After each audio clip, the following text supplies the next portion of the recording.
અવાજની clarity check કરી લેજો, વિડીયો ક્લિયરિટી ચેક કરીને કોમેન્ટ કરજો ભાઈ.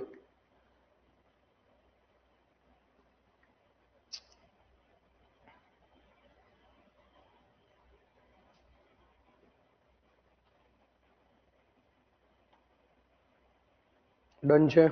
અવાજ ચેક કરી લેજો, વિડીયો ડન છે, બધા જોઈ લેજો. ઓકે.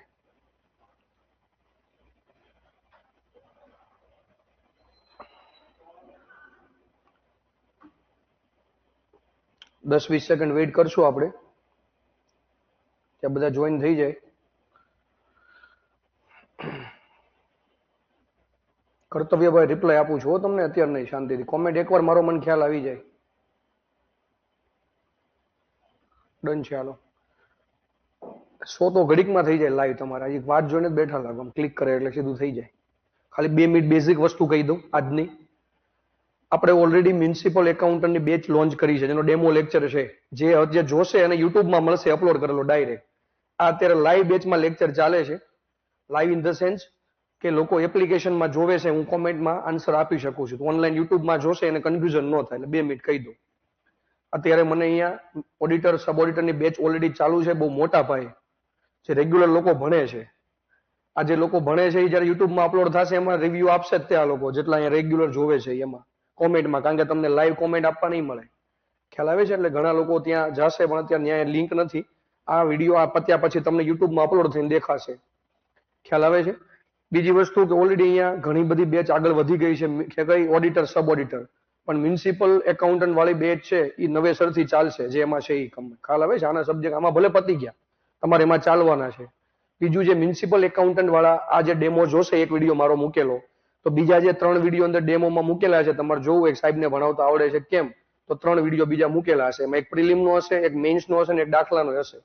તમે એ જોશો તો વન ટાઈપ ઓફ ડેમો જ છે, જે મહિના પહેલાના જ છે. અને આ જોશો તમને અહીંયા વાસ્તવિક વસ્તુ ડેમો જોવે છે એ સાંભળજો. અહીંયા બેચ ચાલુ છે, એટલે હું પડતર હિસાબી પદ્ધતિ આજનો નવો ટોપિક છે, એ નવો ટોપિક આજ ભણવાનો છે, પડતર હિસાબી પદ્ધતિ. તમારે જોવા માટે ક્વેશ્ચનનું લેવલ અત્યારે આખું ટ્રાન્સફોર્મ થઈ ગયું છે, કોઈ ફેક્ચ્યુઅલ વસ્તુ આવતી નથી, બરોબર? હાવ બેઝિક નથી પૂછતા, હવે એપ્લાય ટેકનિકલ પૂછે છે, કે થોડું ઘણું તમને ખ્યાલ હોય ને થોડું ઘણું તમને આવડતું હોય, કન્સેપ્ચ્યુઅલ ક્લેરિટી હોય એવું તમને પૂછે છે. એટલે તમારે અહીંયાથી જોતું રહેવાનું છે કે તમને ક્યાંથી શું અલગ પડે છે. જે મારા વિડીયો જોયા છે એ લોકોના બેચમાં ઢગલો લોકો છે, એનો કોઈ ચિંતા જ નથી, બરોબર? આ લેક્ચર યુટ્યુબમાં અપલોડ થવાનો પણ અહીંયા જોવાનો છે. હરદીપભાઈ, આપણે તો આ બેચના જ છીએ.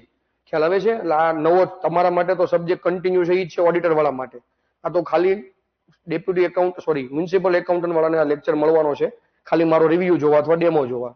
ખ્યાલ આવે છે?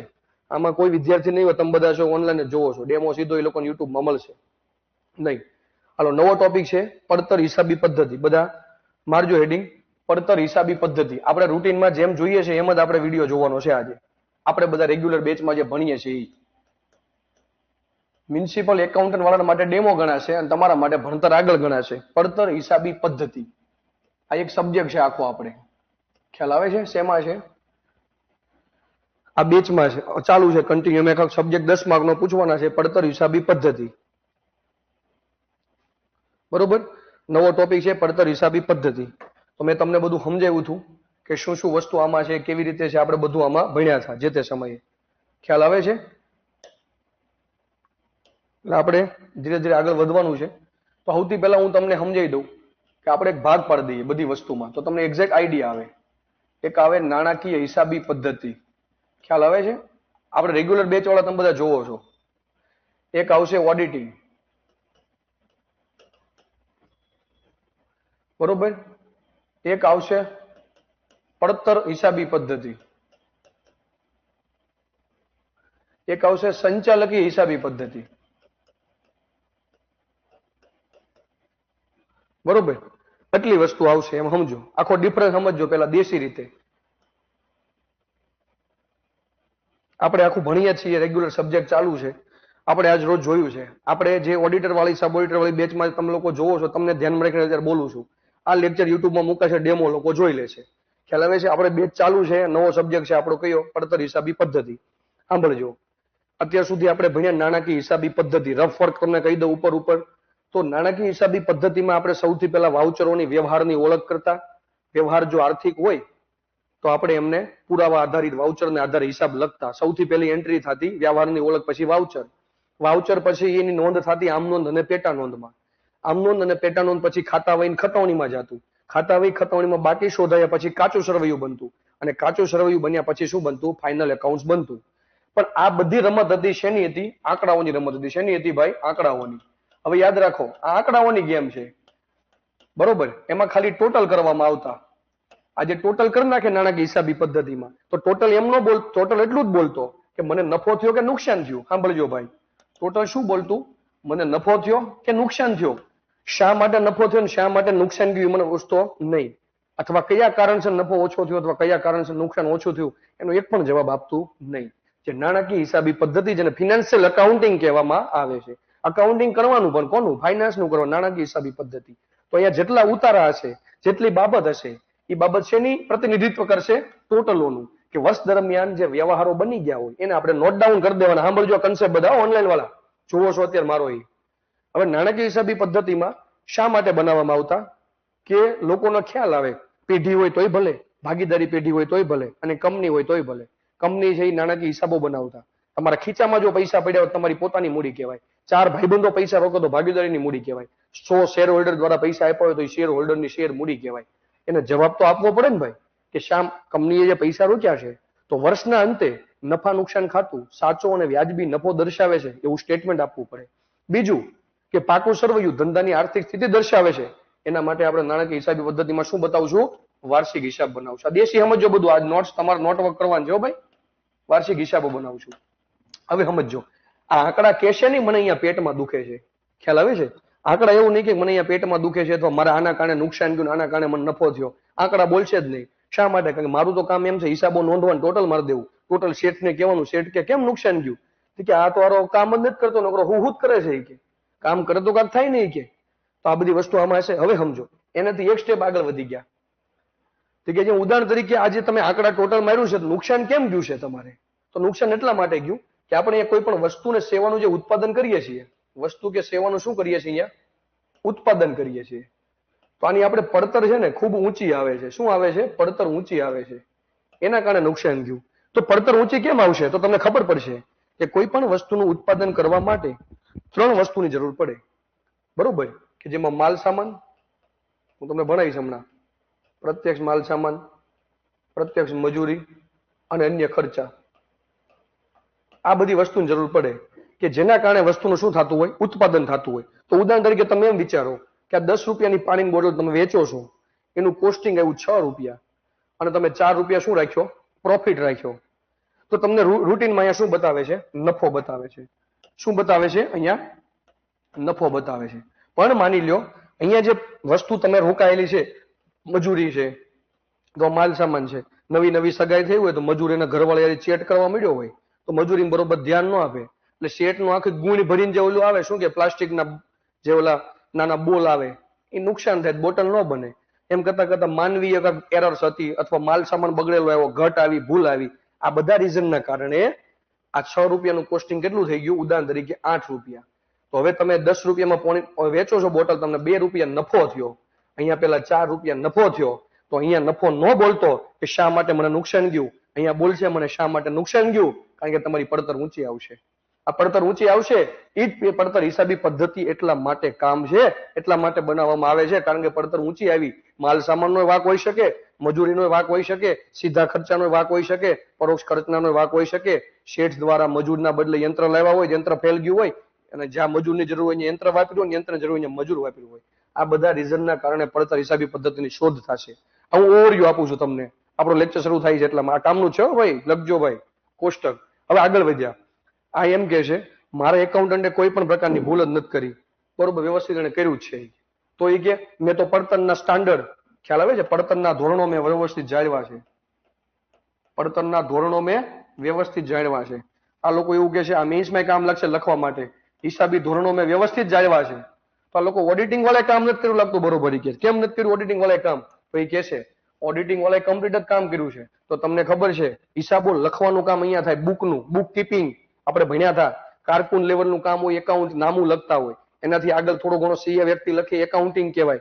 એના પછી લખાયેલા હિસાબોના સાચાપણાની તપાસ ક્યાં થાય? આ ઓડિટમાં થાય. તો ભાઈ આ લખાયેલા હિસાબો છે એના સાચાપણાની ખાતરી ક્યાં થશે? ઓડિટિંગમાં. લખાયેલા હિસાબોના સાચાપણાની ખાતરી ક્યાં થશે ભાઈ? ઓડિટિંગમાં. અહીંયા ટોટલ તો ચેક કરવામાં આવશે જ તે ભાઈ, પણ સાથે સાથે ઓથોરાઇઝેશન કે કોણે ખર્ચ અધિકૃત કર્યા છે, કોણે ખર્ચ અધિકૃત કર્યા છે. હજી વસ્તુ વિચારો, અધિકૃત કર્યા પછી કાયદાકીય જોગવાઈનું પાલન થયું છે? ખ્યાલ આવે છે? કાયદાકીય જોગવાઈનું પાલન થયું છે ખરું? કીધું તું સોફ્ટ ડ્રિંકનો ધંધો કરું છું અને હાહરા દારૂ વેચે, ઈ નો પોસાય. એમ કે છે હું અગરબત્તી વેચું છું અને ગાંજાની ખેતી કરી હોય, ત્યાં ખર્ચો કરી નાખ્યો હોય, તો ઓડિટમાં બધું તમને દર્શાવવું પડે. ખ્યાલ આવે છે? એટલે અધિકૃત કર્યા છે, કાયદાકીય જોગવાઈ શું છે, લખાયેલા હિસાબોના સાચાપણાની ખાતરી, આ બધી વસ્તુ ઓડિટિંગ કરશે.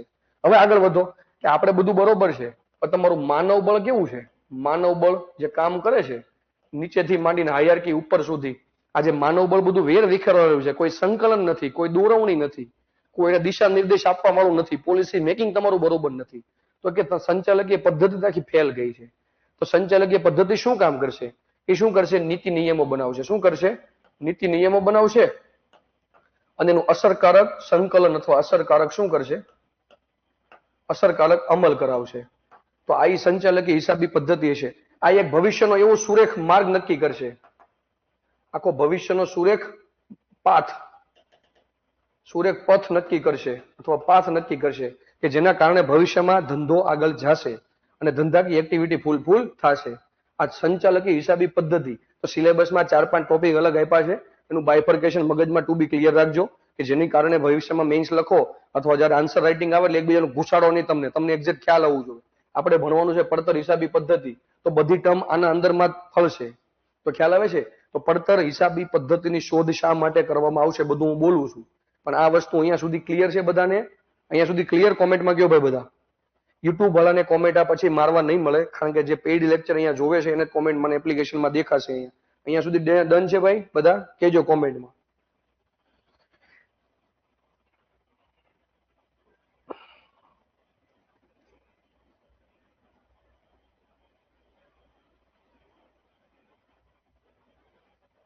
ડન છે. હાલો બધા, કોઈ નેગેટિવ સિંગલ રિપ્લાય નહીં હો ભાઈ, મજબૂત ભણો તમે ભાઈ.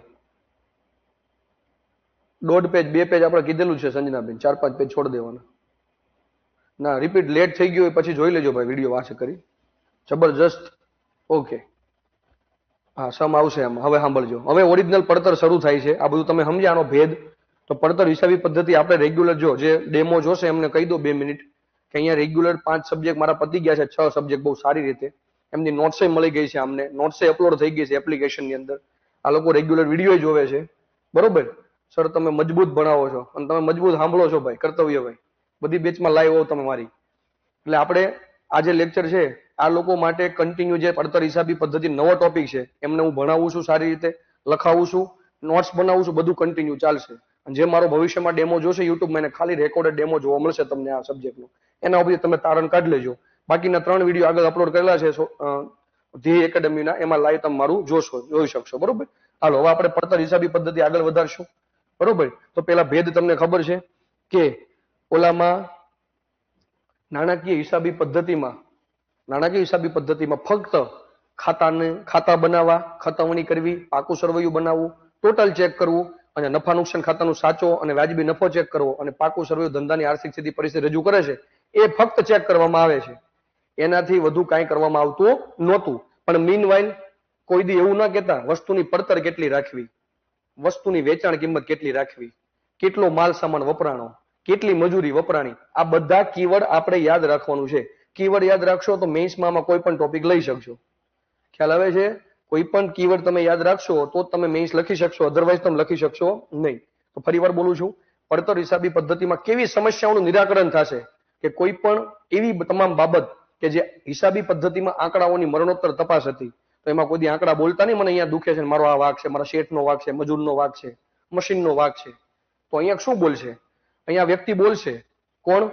આ પડતર હિસાબી પદ્ધતિ કે ભાઈ તારા મજૂર બરોબર કામ નથી કરતા, તારું યંત્ર બરોબર કામ નથી કરતું, તો યંત્ર નવું લાવો, અને રિપ્લેસમેન્ટ ઓફ એસેટ્સ કહેવાશે. આવા બુકમાં શબ્દો નથી આપ્યા, આપણે લખવાનું આવું બધું. તો આવા તમામ એવા નિર્ણયો કે પડતર કેટલી રાખવી, બહુ ઊંચી પણ ન રાખવી, બહુ નીચી પણ ન રાખવી, વ્યવસ્થિત સ્ટોક મેન્ટેન કરી રાખવો. ખ્યાલ આવે છે? વૈજ્ઞાનિક રીતે વેચાણ કિંમત નક્કી કરવી કે જેનાથી કસ્ટમરને સસ્તા ભાવે વસ્તુ મળી રહે અને બહુ ઊંચા ભાવે પણ ન રાખી જેથી કસ્ટમર વર્ગ ગુમાવવો પડે અને બહુ નીચી પણ વેચાણ કિંમત ન રાખવી જેથી ધંધો હાવ બંધ કરી દેવો પડે. આપણી બેનું દીકરીઓ અથવા બૈરા હાડલા પહેરીને ધંધાનું ઉદ્ઘાટન કરે તમે હારો એક ઉપર 10 ફ્રી શરૂ કરો તો ધંધો 10 દિન બંધ થઈ જાય. આવી વસ્તુ થવી જોઈએ નહીં. તો એવી રીતે વૈજ્ઞાનિક કિંમત નક્કી કરો કે જેના કારણે કસ્ટમર અને વેપારી વર્ગને અથવા ધંધાદારી પેઢીને બંનેને ફાયદો થાય. ઊંચો વર્ગ હશે તો કસ્ટમર ગુમાવવા પડે અને જો નીચો વર્ગ હશે તો કંપનીને શું થશે? નુકસાન થશે. આ બધી વસ્તુ નાણાકીય હિસાબી પદ્ધતિ જવાબ આપી શકી નહોતી. તો આ બધી નાણાકીય હિસાબી પદ્ધતિની મર્યાદા હતી. હિસાબી પદ્ધતિ મર્યાદા દૂર કરીને શું આવશે? પડતર હિસાબી પદ્ધતિ થશે. 10 વર્ષ તૈયારી કર્યા પછી આપણા બાપા આપણને એવું પૂછે કે તું મને કેટલામાં પડ્યો? એને પડતર હિસાબી પદ્ધતિ કહેવાય. તમે નકરા જીન્સ પહેર્યા હોય, કપડાં પહેર્યા હોય, ખાધું હોય, રખડ્યા હોય, ફરવા ગયા હોય, આ બધાનું બાપા જે ટોટલ મારશે એને પડતર હિસાબી પદ્ધતિ કહેવાય. ભવિષ્યની અંદર તમે કદાચ દર મહિને ઓડિટર થઈને 50,000 રૂપિયા રળીને આપશો તો એ તમારા પડતર ઉપરનું શું કહેવાય? વળતર કહેવાય. જે આગળના ચેપ્ટરમાં આવશે જેને શું કહેવાય? Return of interest. ખ્યાલ આવે છે? પરત આપ મુદતનો સમય એક ટોપિક આવશે એમાં બધું તમને આ થશે. ખ્યાલ આવે છે? તો કેટલી વસ્તુનું ઉત્પાદન કરવું, કેવી રીતે કરવું, કેટલી પડતર રાખવી, વૈજ્ઞાનિક રીતે વેચાણ કિંમત શું રાખવી, આ બધી વસ્તુના જવાબ કોણ આપશે? પડતર હિસાબી પદ્ધતિ આપશે. તમને એક્ઝેક્ટ ખ્યાલ આવવો જોઈએ. તો અત્યાર સુધી આપણે કેટલામાં પડ્યા એ પડતર હિસાબી પદ્ધતિ કહેવાય. લખો પડતર કોને કહેવાય? લખો પડતર કોને કહેવાય? આપણે રેગ્યુલર લખાઈએ છીએ અને લોકો નોટ્સ એ બનાવે છે અને આપણે બોલીએ છીએ. લખજો ભાઈ. કોઈ વસ્તુ કે સેવાના ઉત્પાદન માટે કોઈ વસ્તુ કે સેવાના ઉત્પાદન માટે કોઈ વસ્તુ કે સેવાના ઉત્પાદન માટે કરવો પડતો ખર્ચ.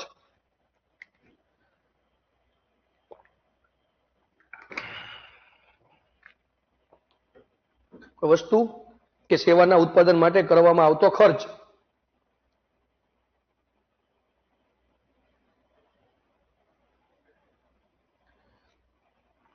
પડતર એટલે કોઈ વસ્તુ કે સેવાના ઉત્પાદન માટે કરવામાં આવતો ખર્ચ.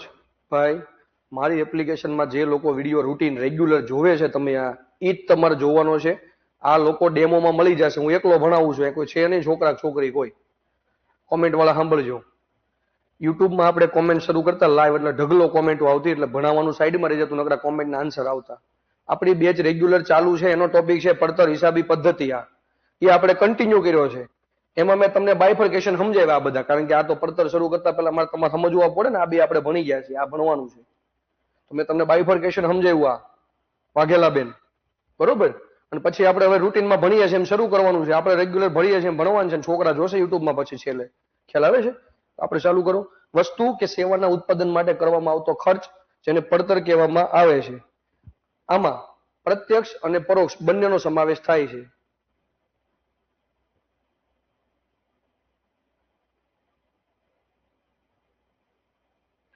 ધ્યેયના લેક્ચર પછી બાકી કાંઈ જોવાની જરૂર નથી. પૂરા કન્સેપ્ટ ક્લિયર થાય છે આમાં. બાકી બધે સ્લો અને ટાઈમ પાસ જ છે. Thank you Jenishbhai. મજા આવે ને તમને? ના ના આમાં તમે જ છો ભાઈ. બીજા કોઈ કોમેન્ટમાં નથી. તમે એક જ છો. રેગ્યુલર જોવો છો એ જ તે હો. આમાં પ્રત્યક્ષ અને પરોક્ષ ખર્ચ બંનેનો સમાવેશ થાય છે. પ્રત્યક્ષ અને પરોક્ષ ખર્ચ બંનેનો સમાવેશ થાય છે. પડતરમાં પ્રત્યક્ષ અને પરોક્ષ બંનેનો સમાવેશ થાય છે. તો પડતર હિસાબી પદ્ધતિ છે લક્ષણ શું છે? લખો પડતર હિસાબી પદ્ધતિના લક્ષણો. પડતર હિસાબી પદ્ધતિના લક્ષણો. પડતર હિસાબી પદ્ધતિના લક્ષણો. આપણે લખ્યું ને કેરેક્ટરિસ્ટિક કોને આપણે લખતા કે દરેક વસ્તુને આપણે હિસાબમાં લખ્યા તો ઓડિટિંગમાં લખ્યા છે કે ઓડિટિંગના લક્ષણો શું છે? તો બુદ્ધિસરની તપાસ છે, ગાણિતિક ચોકસાઈ એમાં જોવા મળે છે. ખ્યાલ આવે છે? આ બધી વસ્તુ છે. લખો પડતર હિસાબ પદ્ધતિના લક્ષણો શું છે? આનું મુખ્ય કાર્યક્ષેત્ર. આનું મુખ્ય કાર્યક્ષેત્ર માલ અને સેવાનું શું છે? પડતર નક્કી કરવાનું છે. આનું મુખ્ય કાર્યક્ષેત્ર શું છે ભાઈ? લખજો ભાઈ સ્પીડમાં બધા. માલ અને સેવાનું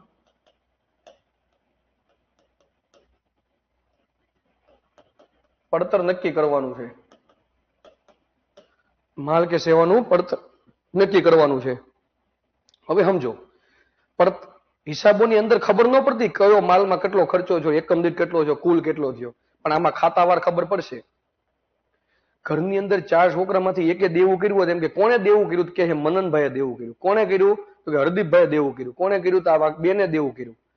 એ ખબર પડશે. એટલે આમાં પડતરમાં હંમેશા ખર્ચ વાઇઝ વર્ગીકરણ કરવામાં આવે, ખાતાવાર વર્ગીકરણ કરવામાં આવે, ઉત્પાદન વિભાગમાં વર્ગીકરણ કરવામાં આવે, કારખાના વાઇઝ હોય, એવી રીતે આખું હોય છે. તો લખવાનું છે તેમાં ખર્ચનું વર્ગીકરણ વિગતવાર તેમાં ખર્ચનું વર્ગીકરણ વિગતવાર અને ખાતાવાર મળે છે. ખાતાવાર અથવા ખાતા પ્રમાણે મળે છે. માહિતી મળી શકે છે ને આના લક્ષણો છે પડતરના. બરોબર, અલગ અલગ વર્ગીકરણ કરવામાં આવે છે તો વિગતવાર અને ખાતાવાર માહિતી મળે. તો આ જે વર્ગીકરણ કરવામાં આવ્યું તો લખો, વર્ગીકરણ કરવામાં આવ્યું તો વર્ગીકરણના આધારે ખાતા, પ્રક્રિયા અને વસ્તુના જુદા જુદા એકમો વચ્ચે ખર્ચની નોંધ કરવામાં આવે છે. ખાતા હોય એ ભલે, પ્રક્રિયા હોય તોય ભલે, અને જુદા જુદા વર્ગો, બેચ પડતર હોય, ઘણા બધું આવશે હમણાં. જુદા જુદા વર્ગો વચ્ચે શું કરવામાં આવે? પડતરનું વર્ગીકરણ કરવામાં આવે. શું કરવામાં આવે? પડતરનું ખર્ચ વાઇઝ નોંધ, ખર્ચ પ્રમાણે નોંધ કરવામાં આવે. ખર્ચ પ્રમાણે શું કરવામાં આવે? નોંધ કરવામાં આવે છે. જેટલી ખર્ચ એ પ્રમાણે નોંધ કરવામાં આવે છે. અને આ જે ખર્ચની નોંધ કરવામાં આવી, ખ્યાલ આવે છે? આ પડતરનું ખર્ચ પ્રમાણે નોંધ કરવામાં આવી. શેની નોંધ કરવામાં આવી? ખર્ચ પ્રમાણે નોંધ. તો આ જે ખર્ચ પ્રમાણે નોંધ કરવામાં આવી, ખ્યાલ આવે છે? તો ખર્ચ પ્રમાણે જે નોંધ કરવામાં આવી એના પરથી સીમાંત પડતર બધું આવશે પડતરના પ્રકારમાં. ચિંતા ન કરો, ખાલી શરૂઆત છે તમારે આ ચેપ્ટરમાં. હજી ખર્ચ પ્રમાણે નોંધ કર્યા પછી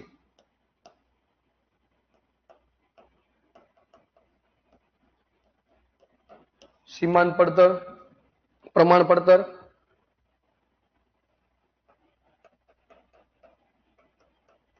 સીમાંત પડતર, પ્રમાણ પડતર વગેરેમાં ઉપયોગી થઈ શકે અથવા વગેરેમાં શોધી શકાય અથવા વગેરેમાં ઉપયોગ થઈ શકે. આ લક્ષણો છે આના. બીજું લક્ષણ શું છે પડતરનું? હિસાબો રાખવાનું. તો સિમ્પલ છે ભાઈ, સંચાલકોને નીતિ ઘડવા મદદરૂપ થાય. એ તો બધાને આવડે જ ને, નીતિ ઘડવા મદદરૂપ થાય. નીતિ ઘડવામાં મદદરૂપ થાય. સંચાલકોને નીતિ ઘડવા મદદરૂપ થાય. કઈ નીતિ?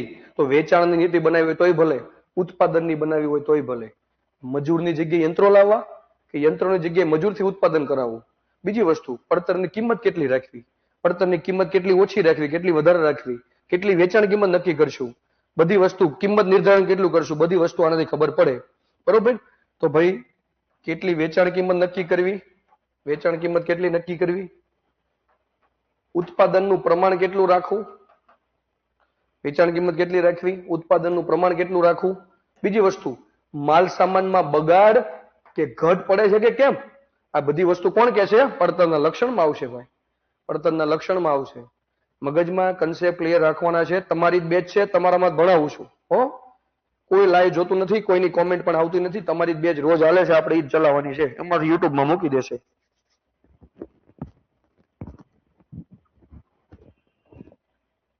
ડન છે સુધી કોમેન્ટમાં કયો બધા. તમે યાર 100-150 જણા લાઈવ રોજ હો છો, ગજબ માણાવો. ડેડિકેશન આ બેચમાં છે તમારામાં. મેં તમને કીધું ચોખ્ખી વાત, ધ્યેયમાં જેટલા જોડાણા છે ઓડિટર, સબ ઓડિટરમાં, એક્ઝામ પતેલા આપણે માંડવા બંધાવવાના છે તમારે બધાને. લગ્ન થઈ જવા જોવે બધાને. એવી રીતે તૈયારી કરજો, બધાને માંડવા બંધાઈ જાય. ખ્યાલ આવે છે? છેલ્લી વાર ભરતીમાં ફોર્મ નથી ભરવાના આપણે કોઈને. આ તમે 5-6 સબ્જેક્ટ ભણ્યામાંથી કોઈનું સિંગલ નેગેટિવ રહ્યું નથી. એક જણા એવું નથી કીધું મને નથી ખબર પડતી કે આમાં કોમેન્ટમાં નથી મજા આવતી કેવું કઈ. આપણે મસ્ત બેચ ભણો, નોટ્સ બનાવો. કોઈ આપણે બેચ પર ડન છે બધા? ઓકે. સમજાણું તમને કે આપણે દેશી ભાષામાં સમજો આપણું લોજિક. નાણાકીય હિસાબમાં નાણાકીય હિસાબના થક્કા રાખતા, હિસાબ કરતા, ટોટલ મારતા, પણ કેતા નહીં, બૈરાન જેમ રિહાઈ જતા કે બોલવાનું જ નહીં કે. પણ બોલશે કોણ? પડતર હિસાબી પદ્ધતિ. પૂઠા ફાડી નાખ્યા મિતભાઈ એવું કે છે, બસ પૂઠા જ ફાડવાના છે આપણે. પડતર હિસાબી પદ્ધતિ એવું બોલશે ભાઈ મને અહીંયા દુખે છે. કેમ દુખે છે? કે જ્યાં મજૂરનું ઉત્પાદન કરવાનું હતું ત્યાં તે મશીન લઈ ગયો. કે તારે મને પહેલા કહેવાય ને કે એક હાડલોક દોરવાનો છે, એક બેને શ્રીમતમાં ઓર્ડર આપ્યો કે મારે ચોલી બનવાની છે, ત્યાં ખરેખર મશીન યુઝ કરવાનું હતું, તે બે મજૂરને બેહાર્યા. ઓલા બેનનું શ્રીમતે વહી ગયું, બાળકનો જન્મ થઈ ગયો, હજી તું ચોલી પોરે વધશો. ઈ કે એવું ન હોવું જોવે. એ જવાબ કોણ આપે? પડતર આપે કે ભાઈ મશીનનો ઉપયોગ કરવો કે હાથ ચાલના યંત્રથી બનાવવું, વોટેવર. આ બધી વસ્તુ ખાલી આવે છે, ખ્યાલ આવે છે? આ બધી પડતર હિસાબી પદ્ધતિના લક્ષણો હતા, પડતર હિસાબી પદ્ધતિ હતી. પણ એટલું યાદ રાખો કે બે માં ભેદ તો હશે ને ભાઈ. શેમાં ભેદ હશે? કઈક ભેદ ભેદ રાખવો એટલે જરૂરી છે કે હંમેશા નાણાકીય હિસાબી પદ્ધતિ અને પડતરના પત્રકનું મેળવણું આવી રીતે એક સવાલ બને છે. પણ તમને મગજમાં થોડોક રફ ખબર હોવી જોઈએ કે નાણાકીય હિસાબી પદ્ધતિમાં કંઈક થોડીક ખામીઓ હશે, થોડીક મર્યાદાઓ હશે, એના કારણે પડતરનો જન્મ થશે. આ બધી આધુનિક નામા પદ્ધતિની બ્રાન્ચો છે, યાદ રાખજો. નાણાકીય હિસાબી પદ્ધતિ એ નામા પદ્ધતિની બ્રાન્ચ છે. સંચાલકીય હિસાબી પદ્ધતિ એ પણ નામા પદ્ધતિની બ્રાન્ચ છે. અને આ શું છે? પડતર હિસાબી પદ્ધતિ. આ બધી નામા પંચ બોલું છે એ નામ જ છે. મેઘનાબેન કહે છે દેશી રીતે જ સમજાય છે, એટલે આપણે દેશી રીતે જ ભણીએ છીએ. બહુ સોફિસ્ટિકેશનમાં મજા નથી ભાઈ, ખ્યાલ આવે છે? એટલું સમજો કે આખા ભારતની અંદર જે નામા પદ્ધતિ છે એની બ્રાન્ચો છે આ બધી.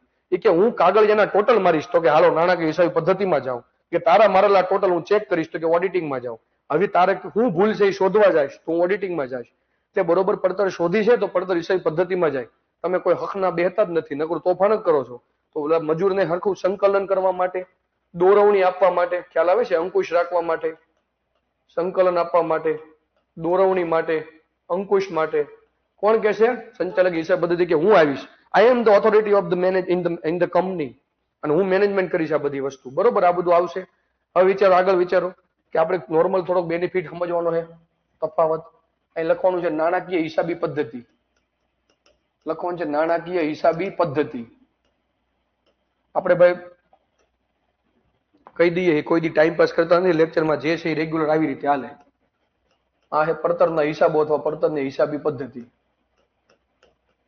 જે લોકો હજી ડેમો જોવા હોય, 3 ડેમો ઓનલાઈન યુટ્યુબમાં અવેલેબલ છે, કે જેમાં હું નકરા સવાલ જ પૂછતા હતા યુટ્યુબમાં, બધા જેમાં જવાબ જ આપવામાં રહ્યા છીએ.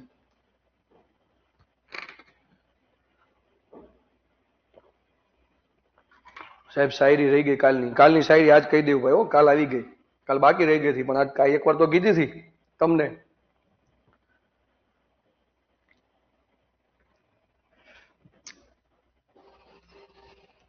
મેં તમને સીધી ભાષામાં કીધું, ટેકનિકલના પેપર એવા લખજો, ગુજરાતીના હોય, ઇંગ્લિશના હોય, કે ટેકનિકલના પેપર કે તમારા પેન ઉપર, તમારા જીભ ઉપર ને માઇન્ડ ઉપર ભરોસો હોવો જોઈએ.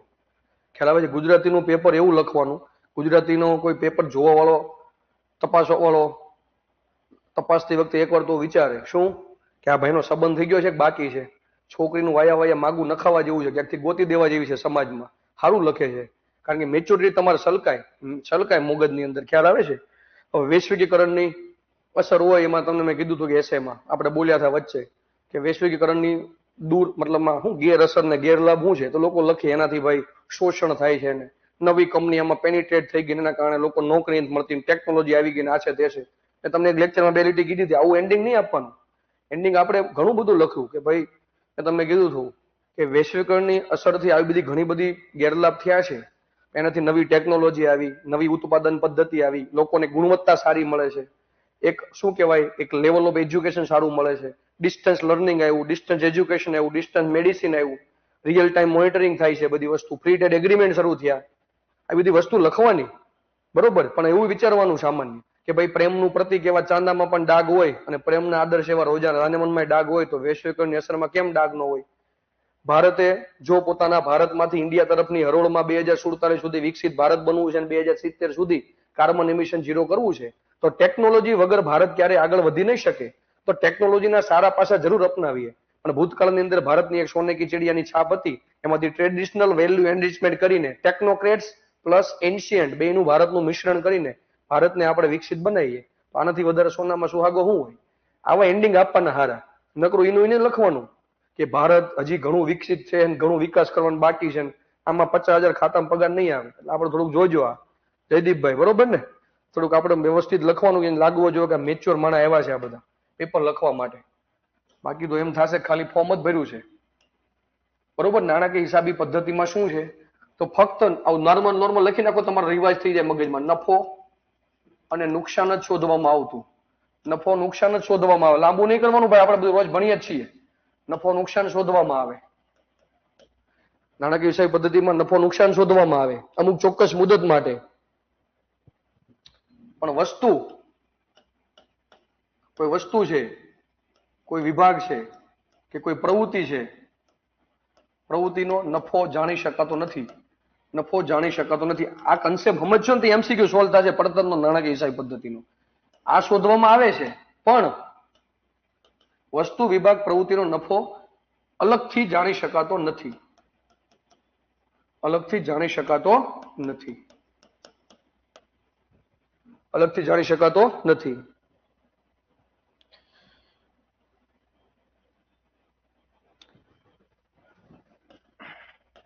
આમાં વસ્તુ, વિભાગ અને પ્રવૃત્તિ નફાકારકતા જાણી શકાય. અહીંયા જાણી શકાય. નફાકારકતા જાણી શકાય. શા માટે?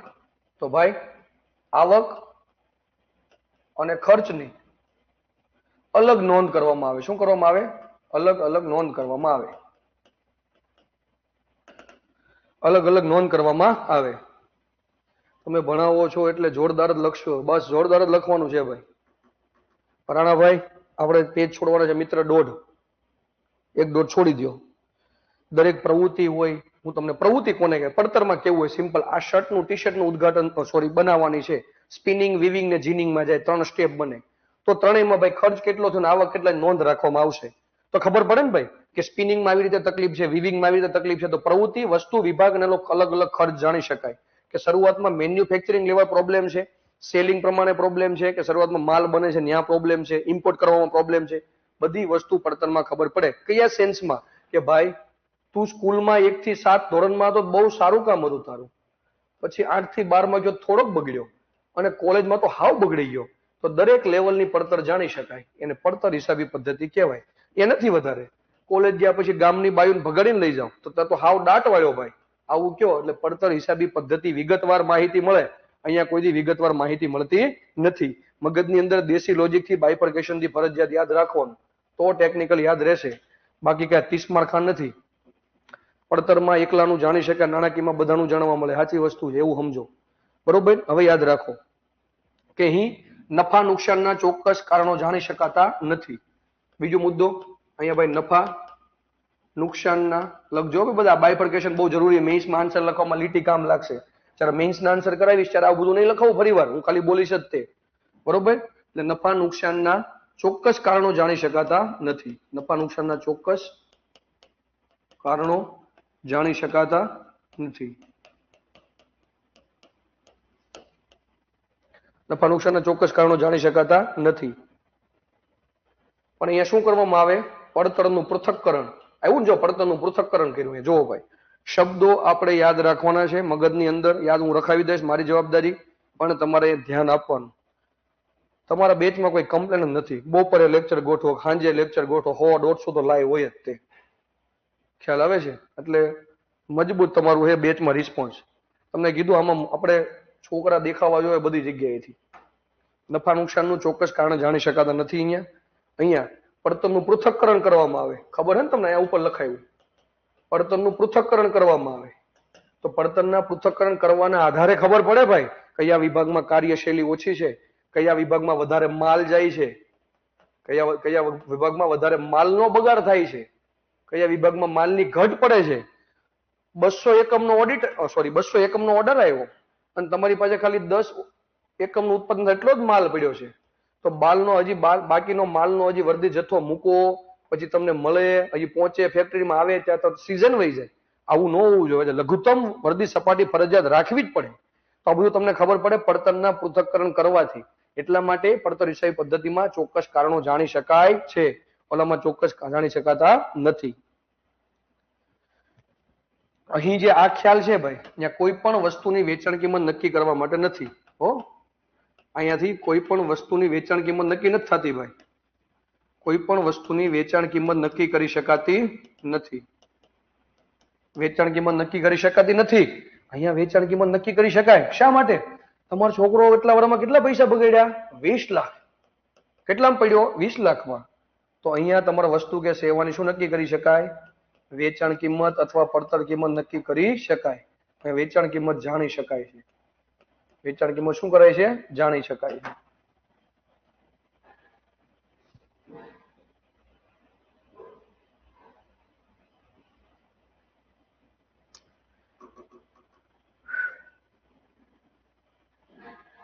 ડન છે? અહીંયા સુધી આગળ હાલે છે. આ કન્સેપ્ટ ક્લેરિટી રાખજો બેયની. આન્સર લખવામાં તમારે શરૂઆતમાં લખવાનું.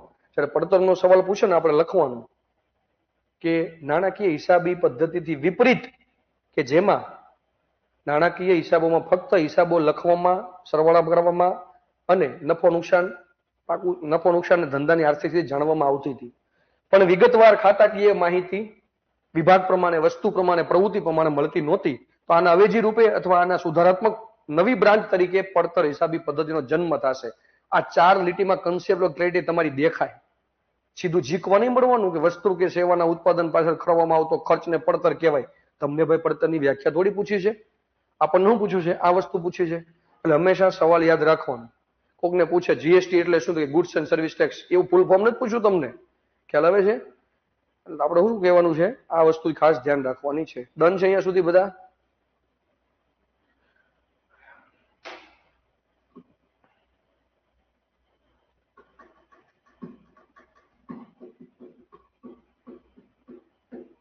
યાદ કરાવજો છેલ્લે તમારા ઓડિટરની બેચ ઉપર તમારી ભણવાની સફર ઉપર શાયરી કહેવાની. કાલ 2-3 જણે કોમેન્ટ મારી નથી કીધી એવું.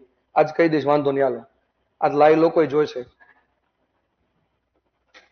બરોબર? ઘૂઘરા જેવું હજી આગળ ભણો, હાલો. આમાં તે આમાં સમજો કે તમે ધંધાકીય હિસાબો રાખો છો. આપણે દેશી લોજિક થી સમજવાનું છે. આપણે ગોખવા નથી થતું કોઈને શબ્દ છે મારા લેક્ચર કોઈ. ભાઈ આપણે શું બનાવ્યા? હિસાબ બનાવ્યા. અહીં સાંભળજો ભાઈ, આપણે હિસાબ લખ્યા અથવા બનાવ્યા. પેલું શું બનાવ્યું? વેપાર ખાતું. બીજું શું બનાવ્યું? નફા નુકસાન ખાતું. ત્રીજું શું બનાવ્યું? પાકું સરવૈયું. તો વેપાર ખાતામાં વેપારીને ખબર પડે કેટલી માલ લેવાની, કેટલો માલ ગયો, ખરીદ કર્યું, કેટલું વેચાણ કર્યું. નફા નુકસાન ખાતામાં ખબર પડે લેણદારને કે આ લોકોને કેટલા પૈસા નફો છે, જોવા દેજે. પૈસા પાછા મળે એમ છે ને, નકર પૈસા મળે એમ છે જ નહીં કે. ખ્યાલ આવે છે? એટલે લેણદારને ખબર પડે. પાકા સર્વેમાં જે શેર હોલ્ડરો હોય એને ખબર પડે. પૈસા તમને ઉછીને આપે એને ખબર પડે. બેંકોને ખબર પડે. વેપારીને ખબર પડે. ભાગીદારને ખબર પડે. આ બધી વસ્તુ આને ખબર પડે. આ બધા પક્ષકારો કેવા એની સાથે જોડાયેલા. તો નાણાકીય હિસાબી પદ્ધતિમાં બાહ્ય પક્ષકારો જેવા કે નાણાકીય હિસાબી પદ્ધતિમાં બાહ્ય પક્ષકારો જેવા કે લેણદારો, બેંકો, ખ્યાલ આવે છે? લેણદારો, બેંકો, શેર હોલ્ડરો, આ બધાને માહિતી મળે કે આ બધા વ્યવસ્થિત ધંધો કરે છે, જાકુરના ધંધા કરે છે. દેવાદારને તે ભવિષ્યમાં ઉછીના ઉધાર પૈસા મળે એમ છે, કેમ ઉછીનો માલ, આ બધું આને ખબર પડે નાણાકીય હિસાબી પદ્ધતિને. પણ પડતર હિસાબી પદ્ધતિમાં શું? તો કે પડતર હિસાબી પદ્ધતિમાં તમે એમ કહો ભાઈ તું ચોલીનું ઉત્પાદન કરશો તો કોસ્ટિંગ શું છે? કે 20,000 રૂપિયા. તું વેચશો કેટલા? 50,000 માં. 30,000 નફો હોય કે છે જ ને, એટલો નફો તો હોય જ ને ભાઈ, થોડો ધંધી ના કરવો આવા. કે ખ્યાલ આવે છે? આ બધી ખબર પડી કે મને ખ્યાલ આવે છે? આ બધી મને ખબર પડે છે કે બહુ સારી વસ્તુ કહેવાય. તો પછી કોઈ દી એવું ખબર પડી કે આમાં કેટલું રો મટીરિયલ વપરાણું, કેટલો માલ વપરાણો, આ છે તે છે, એ બધું ખબર પડે ભાઈ. એટલા માટે યાદ રાખો અહીંયા બાહ્ય પક્ષકારો. આ સવાલ પૂછાઈ ગયો ભાઈ, એકાઉન્ટ ઓફિસર ક્લાસ 1-2 માં હતો. આ બાહ્ય પક્ષકારો પ્લસ આંતરિક પક્ષકારો, આ બંને માહિતી મળે.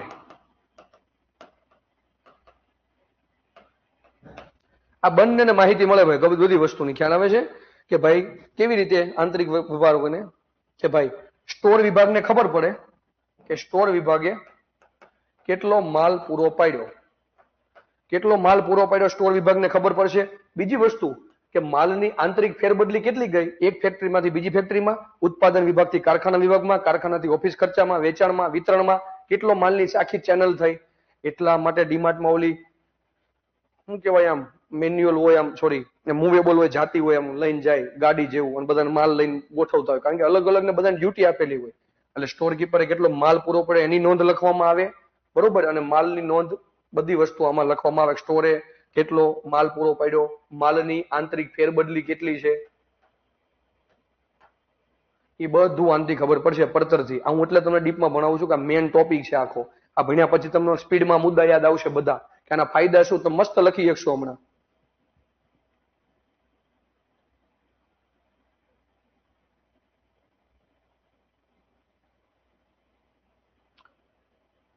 બરોબર. હવે આગળ વધો. કન્ટિન્યુ છે તફાવત ભાઈ, કન્ટિન્યુ તફાવત ચાલુ છે. નાણાકીય હિસાબી પદ્ધતિમાં નાણાકીય પત્રકો વર્ષના અંતે, સામાન્ય રીતે વર્ષના અંતે નાણાકીય પત્રકો બનાવવામાં આવે છે. વર્ષના અંતે નાણાકીય પત્રકો બનાવવામાં આવે છે.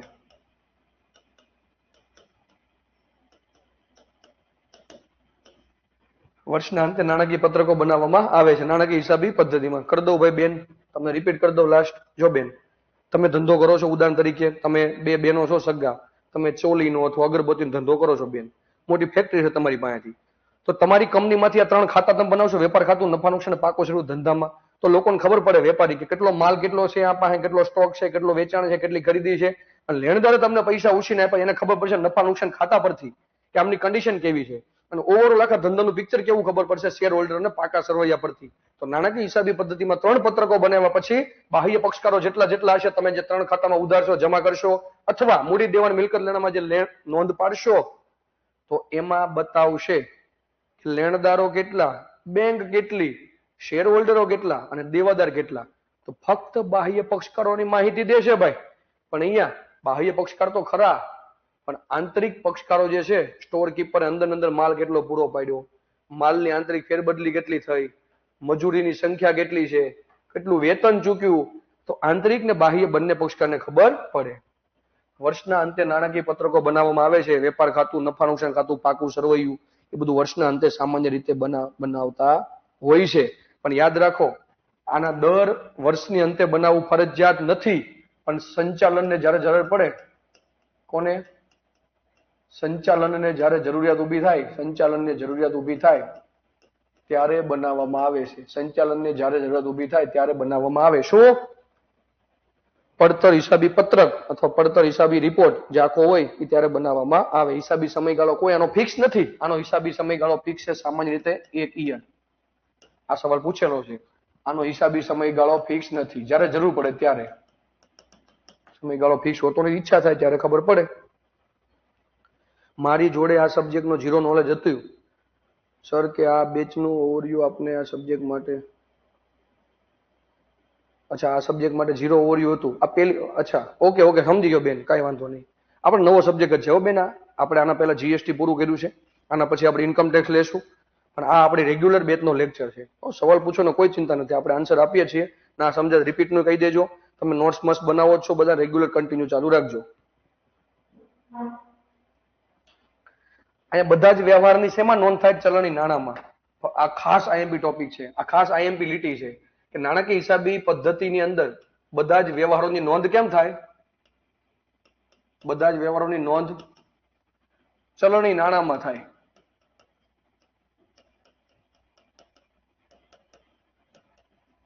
ખ્યાલ આવે છે? કોઈ દી એવી નોંધ નહીં થાય કે લેણદાર કેટલા એ 40, એવી નોંધ ન થાય. લેણદાર કેટલાના હતા? તો 40,000 ના હતા. મજૂર કેટલા હતા? કે 1, એવું ન થાય. મજૂરી કેટલી ચૂકવી? 2,000. આવી નોંધ થાય. તો બધા જ વ્યવહારની નોંધ કેવી થાય? ચલણી નાણાંમાં કરવામાં આવે છે. અહીંયા કામદાર કલાક યંત્રો, કામદાર કેટલા કલાક યંત્રો, મજૂરી કલાક દર, આવા બધા એકમોમાં નોંધ થાય. પડતરના હિસાબોની નોંધ એકમોમાં થાય કે કેટલું માલ વપરાણો? તો 200 કિલો. કેટલું કાપડ વપરાણું? 200 મીટર. ખ્યાલ આવે છે? કેટલું પ્રવાહી વપરાણું? તો એટલા લીટર. આવી નોંધ થાય. શેમાં? પડતર હિસાબી પદ્ધતિની અંદર. અને છેલ્લો મુદ્દો ભાઈ,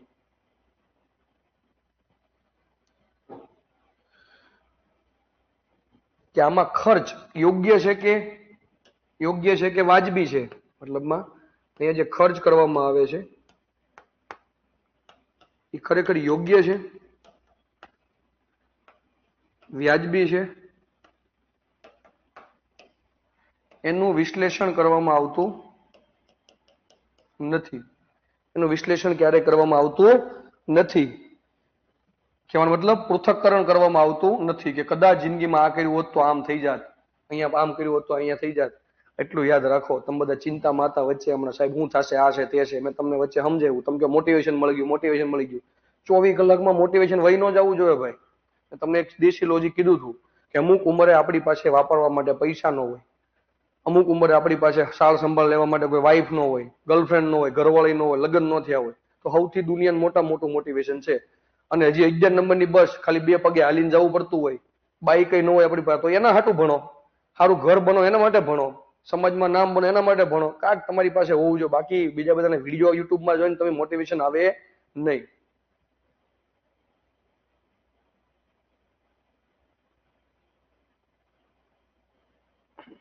બરોબર. આ શું છે? વિશ્લેષણ પૃથ્થકરણ કરવામાં આવતું નથી. પણ યાદ રાખો અહીંયા માલ સામાન કેટલો વપરાણો, મજૂરી કેટલી વપરાણી, બરોબર. આ બધા ખર્ચનું શું કરવામાં આવે? વિશ્લેષણ કરવામાં આવે છે. બધા ખર્ચનું વિશ્લેષણ ફરજિયાતપણે કરવામાં આવે છે. બસ આ તફાવત હતો. આ આખું ટ્રાન્ઝિશન ઝોન છે એક પેલામાંથી એકમાં જવા માટે. હજી વિચારી શકો, મુદ્દો લખવો હોય, લિજેન્ડ માણસને લખવો હોય તો તમે લખી શકો અહીંયા કે ભાઈ મંદીના સમયમાં માર્કેટમાં પૈસો જ ન, એટલું સમજી લો. ખ્યાલ આવે છે? મંદીના સમયમાં પૈસા જ નથી કોઈ જગ્યાએ. માર્કેટમાં ગવર્મેન્ટ પૈસા નાખે છે રેટ ઘટાડીને. તો મંદીના સમયમાં ભાવ ઘટાડો કેટલે સીધી શક્ય છે? કોઈ વસ્તુનું પ્રોડક્શન છે એ 200 રૂપિયા મળે છે, તેમાં તમે ઉદાહરણ તરીકે 80 રૂપિયા પ્રોફિટ કમાતા હો, 120 ની ઇફેક્ટિવલી થઈ. તો આ ભાવ ઘટાડો કેટલા રકમ સુધી કરવો એ આમાં ખબર ન હોય. આ તો તૈયાર આંકડો ટોટલ મળો તો ખબર પડે. તો મંદીના સમયમાં ભાવ ઘટાડો કેટલા સુધી કરવો, કેટલી હદ સુધી કરવો, આમાં ખ્યાલ આવે નહીં. પણ અહીંયા ખ્યાલ આવે. મંદીના સમયમાં ભાવ ઘટાડો ક્યાં સુધી કરવો. શા માટે એવું થાય કે 200 રૂપિયાની વસ્તુ છે, ખબર જ છે આપણને 120 રૂપિયામાં પડી છે, આપણે 130 રૂપિયા ભાવ રાખીને 10 રૂપિયા પ્રોફિટ કમાઈ શકો. અને અહીંયા તો ભાઈ ખબર જ ન પડે કેટલા રૂપિયાની વસ્તુ છે. એટલે ભાવ ઘટાડવાનો લાભ મંદીના સમયમાં અહીંયાથી ખબર પડે. અહીંયા કોઈ ખબર પડતી નથી. આ એવો વનમાં એક સ્ટેટમેન્ટ હતું કે સામાન્ય રીતે મંદીના સમયની અંદર વાસ્તવિક પિક્ચર કેટલા સુધી કિંમત રાખવી એનાથી ખબર પડે, તો પડતર હિસાબી પદ્ધતિથી જ ખબર પડે.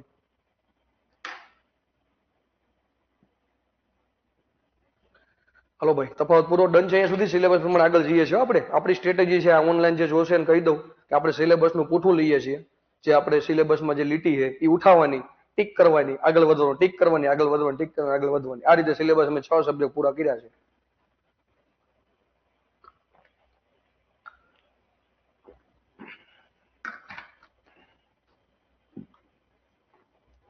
ડન અહીંયા સુધી ભાઈ.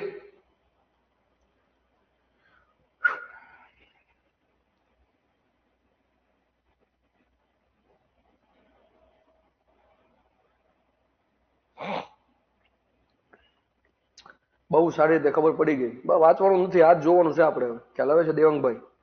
મગજમાં રમવું જોવે. સર તમે પીડીએફ નથી વાંચતા બીજાની જેમ.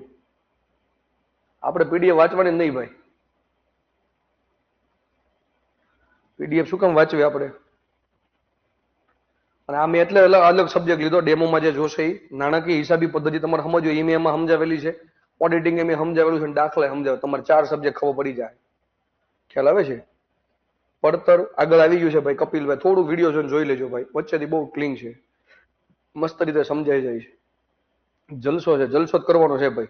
આપણે આવતા મહિનાના પહેલા અથવા સેકન્ડ વીકમાં સિલેબસ તમારો પૂરો થઈ જશે આનો, ઓડિટર વાળી બેચનો.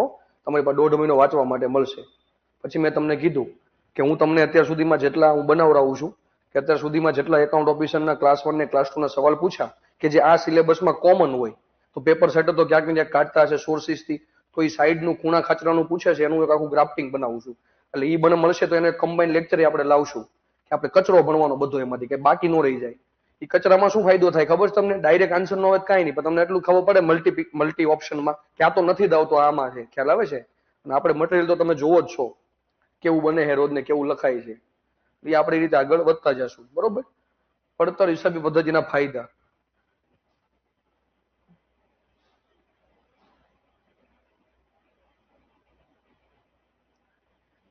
મ્યુનિસિપલ એકાઉન્ટન્ટમાં અલગ રીતે બેચ શરૂ થશે લાઈવ આખી.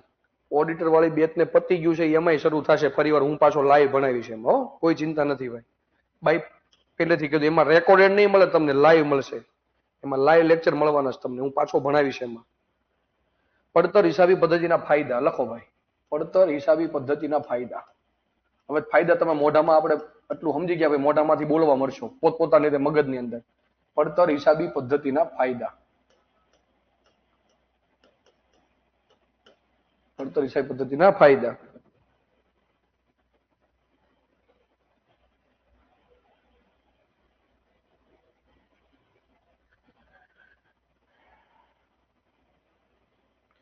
મ્યુનિસિપલ એકાઉન્ટન્ટની ફોર્મમાં પેમેન્ટમાં ઇસ્યુ આવે છે, જેના કારણે 2-3 દી આવું રેમ હતું, એટલા માટે એક્સટેન્ડ કરીને ડેટ આઈ થિંક 31 તારીખ કરી દીધી છે. સોલ્યુશન એનું આવી જશે. એસબીઆઈ વાળા હોય અને બીજું ડેબિટ કાર્ડ યુઝ કરવું, જનરલી એમાં બહુ ઇસ્યુ આવે છે. છતાં 11-12 વાગે રિફ્રેશ મારીને ફરીવાર લોગિન કરીને કરવાનું. જ્યાંથી અટકે હોય ત્યાંથી નહીં કરવાનું, પેમેન્ટમાં એરર બતાવશે. જ્યારે ફરીવાર લોગિન કરીને નંબર નાખીને ફરીવાર કરવાનું. હજી ઇસ્યુ આવતા હોય તો નજીકની પોસ્ટ ઓફિસમાં ભરી આવવાનું, ₹10 ચાર્જ હોય. જનરલી ઓનલાઈન થઈ જશે, ઓનલાઈન કરી દેવાનું જનરલી. ડન છે અહીંયા સુધી. આગળ વધીએ. પડતર હિસાબી પદ્ધતિના ફાયદા. પડતર હિસાબી પદ્ધતિના ફાયદા. આ ફાયદા પછી કેવો શાયરી સંભળાય તો તમે કહેતા હતા 2-3 જણા, હમણાં નહીં. આમાં ખોટું લાગી જાય કોમેન્ટમાં પાછું ઘણા. કારણ મારું જ કીધું જ નહીં. એમ 1-2 ભાઈ દેવા, 1 બેન તમે મારી કોમેન્ટ જ નથી વાંચતા. મને કોઈ ભાઈ પર્સનલ દુશ્મનો નથી, પણ આમાં તમે કોમેન્ટ એટલી કરો સારું ઉપર વહી જાય. ખ્યાલ આવે છે ઘણી વાર. પડતર હિસાબી પદ્ધતિના ફાયદા. તો કોને કોને ફાયદા થાય પડતર હિસાબી પદ્ધતિના, એવું કહેવા માંગે છે. તો તમે સમજો પડતર હિસાબી પદ્ધતિમાં ફાયદા. તો પડતર હિસાબી પદ્ધતિના પક્ષકારો તમને ખબર હોવી જોઈએ ને, કે પક્ષકારો કોણ કોણ હોય આમાં, એ પ્રમાણે ફાયદા સેટ થાય. તો પક્ષકારો કોણ હોય પડતર હિસાબી પદ્ધતિમાં? તો પેલા માલિક પોતે, સાચું ને ભાઈ? સંચાલક, માલિક ગણો, ધંધો ગણો, કંપની ગણો, બધા આવી ગયા. બીજું કોણ હોય? ગ્રાહક હોય. ત્રીજું સરકાર હોય. પછી કોણ હોય? સમાજ હોય. આ બધા પક્ષકારો થઈ ગયા. તો ઈ મગજમાંથી યાદ રાખીને આપણે વિચારવાનું કે આમાં કયા કયા વસ્તુ હોઈ શકે. સંચાલક હોય, હજી વિચારો કર્મચારી હોય ને, કર્મચારી હોય, સંચાલક હોય. સંચાલક આવી ગયા, કર્મચારી આવી ગયા. તો કોઈ વસ્તુ છે, સાંભળજો દેશી ભાષામાં. ચિત્રમાં આપણે ઢગલા ઢજ રહ્યા. આ કોઈ વસ્તુ છે, તો વસ્તુ હું બનાવું છું, તો ઉદાહરણ તરીકે આનું કોસ્ટિંગ કેટલું છે? ₹10 અને વેચું છું ₹11. તો વસ્તુ કેટલા કઈ છે? કે કાંઈ નહીં, બીડી છે. કે એટલે હાલ બીડી હોય, સમાજને શું થયું? નુકસાન થયું. ખ્યાલ આવે છે? ગ્રાહકને શું થયું? ફાયદો થયો. પણ ઉદાહરણ તરીકે ₹10ની વસ્તુ છે, હું કેટલા વેચું છું? 20માં. માલિક સંચાલકને ફાયદો થયો, કર્મચારીને વધારે વેતન મળશે, સરકારને વધારે ટેક્સ મળશે. જોયું તમે ઉદાહરણ? તો દરેક વસ્તુ પ્રમાણે આ પક્ષકારને ફાયદો ગેરફાયદો અલગ અલગ રીતે હોય. તો ક્યારેક સરકારને મજા આવે, ગ્રાહક રિહાઈ જાય. ગ્રાહક રિહાઈ જાય, સરકારને મજા આવે. આખું ભારત આમ જ હાલે. ઘડીક બૈરું રિહાય, ઘડીક છોકરો રિહાય, એકબીજાને મનાવે તો જિંદગી પતી જાય. એટલે આમ જ હાલ છે. એટલું યાદ રાખજો. મગજમાં વિચારવાનું કે આપણે આટલા પક્ષકાર છે, એ પ્રમાણે ફાયદા ગોતવાના અને એ પ્રમાણે લખતું રહેવાનું. મેં તમને કીધું હતું મેઇન્સની અંદર આપણે આન્સર રાઇટિંગ વચ્ચે કર્યા હતા કે દરેક ટોપિક એવો હોય કે જેમાં રિપીટેડ મુદ્દા ન આવવા જોઈએ. કે આ છોકરી કેવી હતી?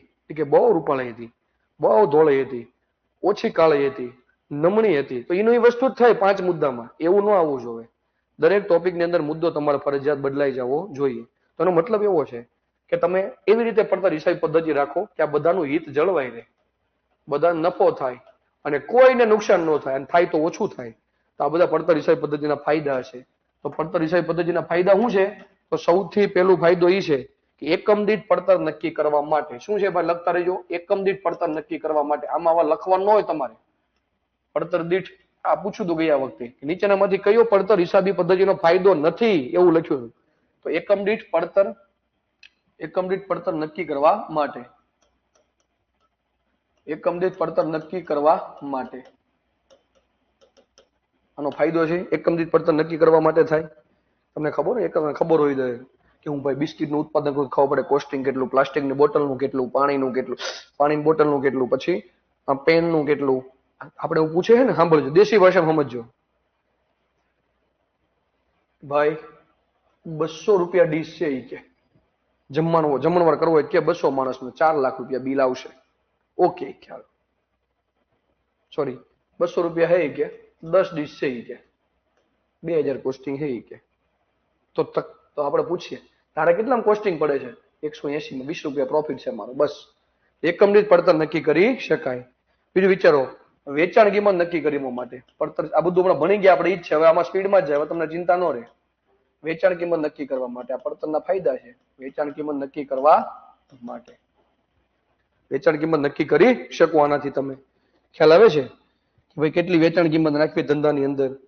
બહુ વધારે પડતી નહીં રાખવી, બહુ ઓછી ન રાખવી, જેના કારણે ગ્રાહકને નુકસાન થાય. બરોબર. નફો કે ખોટના કારણો નક્કી કરવા માટે કે હારો હુઈ ગયો લાગે, હારો બંધ કરી મજૂર. નફો કે નુકસાનના કારણો નક્કી કરવા માટે, નફો કે નુકસાનના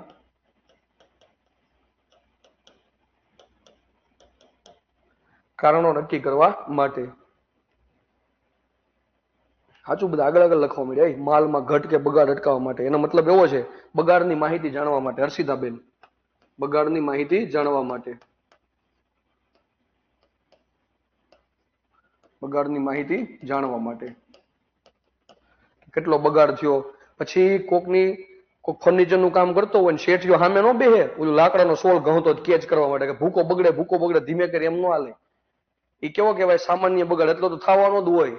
એ બધું ધ્યાનમાં નહીં લેવાનું, બરોબર? તો અસામાન્ય બગાડ હોય ને આમાં એ ધ્યાનમાં લેવાનો. સામાન્ય અસામાન્ય ખરેખર નિવારી શકાય એમ. તો અસામાન્ય બગાડ કંટ્રોલમાં આવી જાય.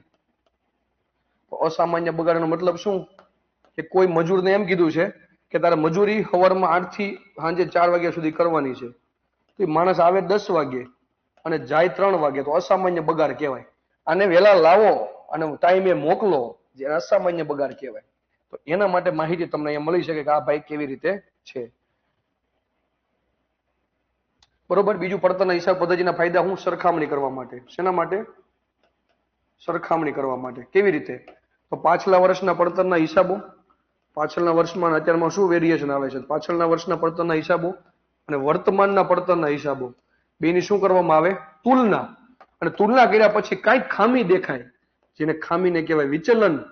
વિચલન શોધવાના અને શું કરવાના? એને સોલ્વ કરવાના. વિચલન શોધવાના અને સોલ્વ કરવામાં આવે છે.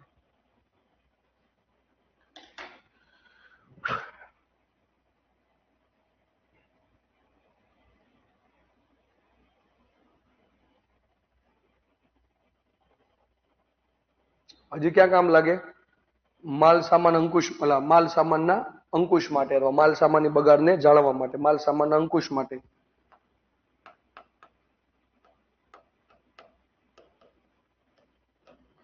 માલ સામાનના અંકુશ માટે. હું ન લખી શકું અહીંયા? વૈજ્ઞાનિક રીતે વેચાણ કિંમત નક્કી કરવા માટે. વૈજ્ઞાનિક રીતે વેચાણ કિંમત નક્કી કરવા માટે. આપણે વૈજ્ઞાનિક રીતે વેચાણ કિંમત નક્કી કરી શકો કે વધારે નુકસાન ન થાય, વધારે ફાયદો થાય નહીં.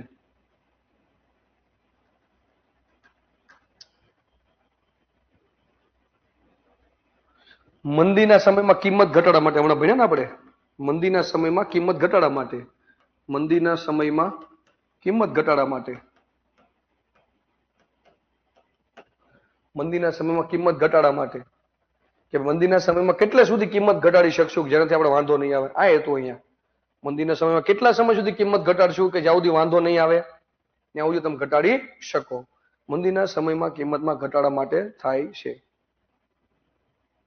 હજી ખાસ આઈએમપી રહી ગયું મિત્ર, કેમ ભૂલી જાવ છો?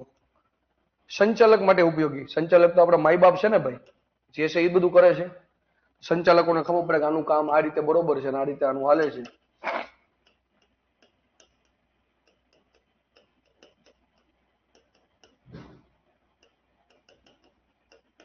સંચાલકો માટે ઉપયોગી નીવડે છે ઘણી વાર. તો સંચાલક પડતર હિસાબ પદ્ધતિમાં સંચાલક શું કરશે? કંઈક આ બધું ગોતવા માટે સંચાલક પદ્ધતિ શું કરશે? સીમાંત પડતર શોધશે. સીમાંત પડતર એટલે કેવું? હું તમને ભણાવીશ હમણાં કે વધારાના એકમના ખર્ચ કરવાથી વધારાનો જે ખર્ચ થાય, બરોબર, તો એ સીમાંત પડતર કહેવાય. તો સંચાલક છે ને આ સીમાંત પડતર પદ્ધતિ, પછી એક પ્રમાણ પડતર પદ્ધતિ,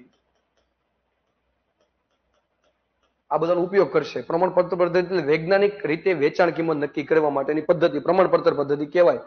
અને આંતરિક પેઢીની તુલના કરશે. આંતરિક પેઢીની તુલના સંચાલક શું કરે? આંતરિક પેઢીની તુલના. એટલે અંદરો અંદર કે આ કંપની એ છે, એ તો સારું કોસ્ટિંગ 8 રૂપિયા આવે છે અને બીમાં કેમ 12 રૂપિયા આવે છે? આંતરિક પેઢી તુલના કહેવાય. તો આ બધી મેથડ્સ કહેવાય. સંચાલકી હિસાબી પદ્ધતિની મેથડ્સ પેલા જોશે કે એક એકમનો ખર્ચ કરવા પછી એટલો ખર્ચ વધે છે તો ભવિષ્યમાં નફો કેટલો થશે, આનો ઉપયોગ કરશે. વૈજ્ઞાનિક રીતે વેચાણ કિંમત નક્કી કરવાથી કેવી રીતે પ્રાઇસ સેટઅપ થશે? તો પ્રમાણપત્ર પદ્ધતિનો ઉપયોગ કરશે. અને આંતરિક પેઢી તુલના, અંદરો અંદર પેઢીની શું કરશે? તુલના. એનાથી ખબર પડે કે કઈ પેઢી સારું પરફોર્મન્સ ધરાવે છે અને કઈ પેઢી ઓછું પરફોર્મન્સ ધરાવશે.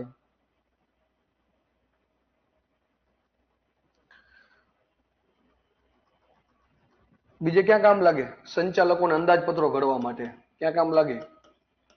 સંચાલકોને અંદાજપત્ર ઘડવા માટે.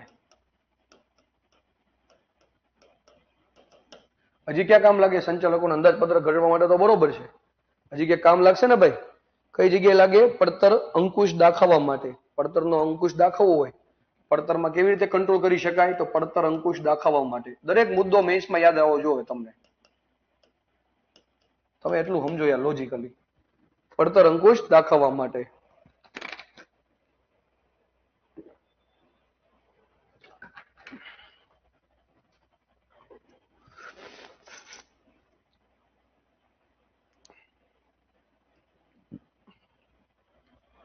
એમ ભાઈ ધંધાકીય એકમમાં નફા કરતા વધારવાનું કામ લાગે? ધંધાકીય એકમની કાર્યક્ષમતા વધારવા માટે. ધંધાકીય એકમની કાર્યક્ષમતા વધારવા માટે.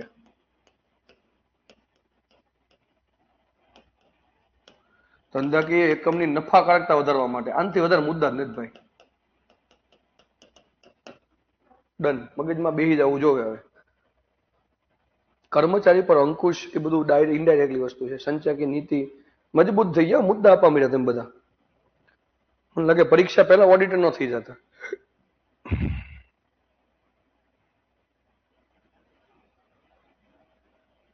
ડન છે અહીંયા સુધી બધાને? કેજો ભાઈ. રોજબરોજનું સ્ટેટમેન્ટ જાણી શકાય, ઉત્પાદન જાણી શકાય, સાચી વસ્તુ છે. ડન અહીંયા સુધી બધા ક્લિયર? કોમેન્ટ કરજો ભાઈ.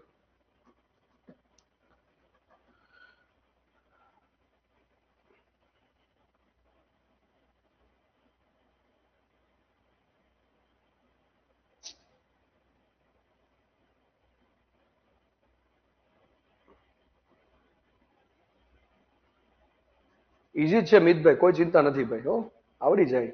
બસ આવડી હું પરીક્ષા થઈ જાય. માર્કેટની અંદર ખાલી ફુગાવો છે. આટલા બધા ફોર્મ ભરાણા કે એવું થોડું હોય ભાઈ. પાંડવો પાંચ કેવડી સેના હતી, ખ્યાલ આવે છે? તો એ જોયું સામે લોકોનું. શાયરી કહી દો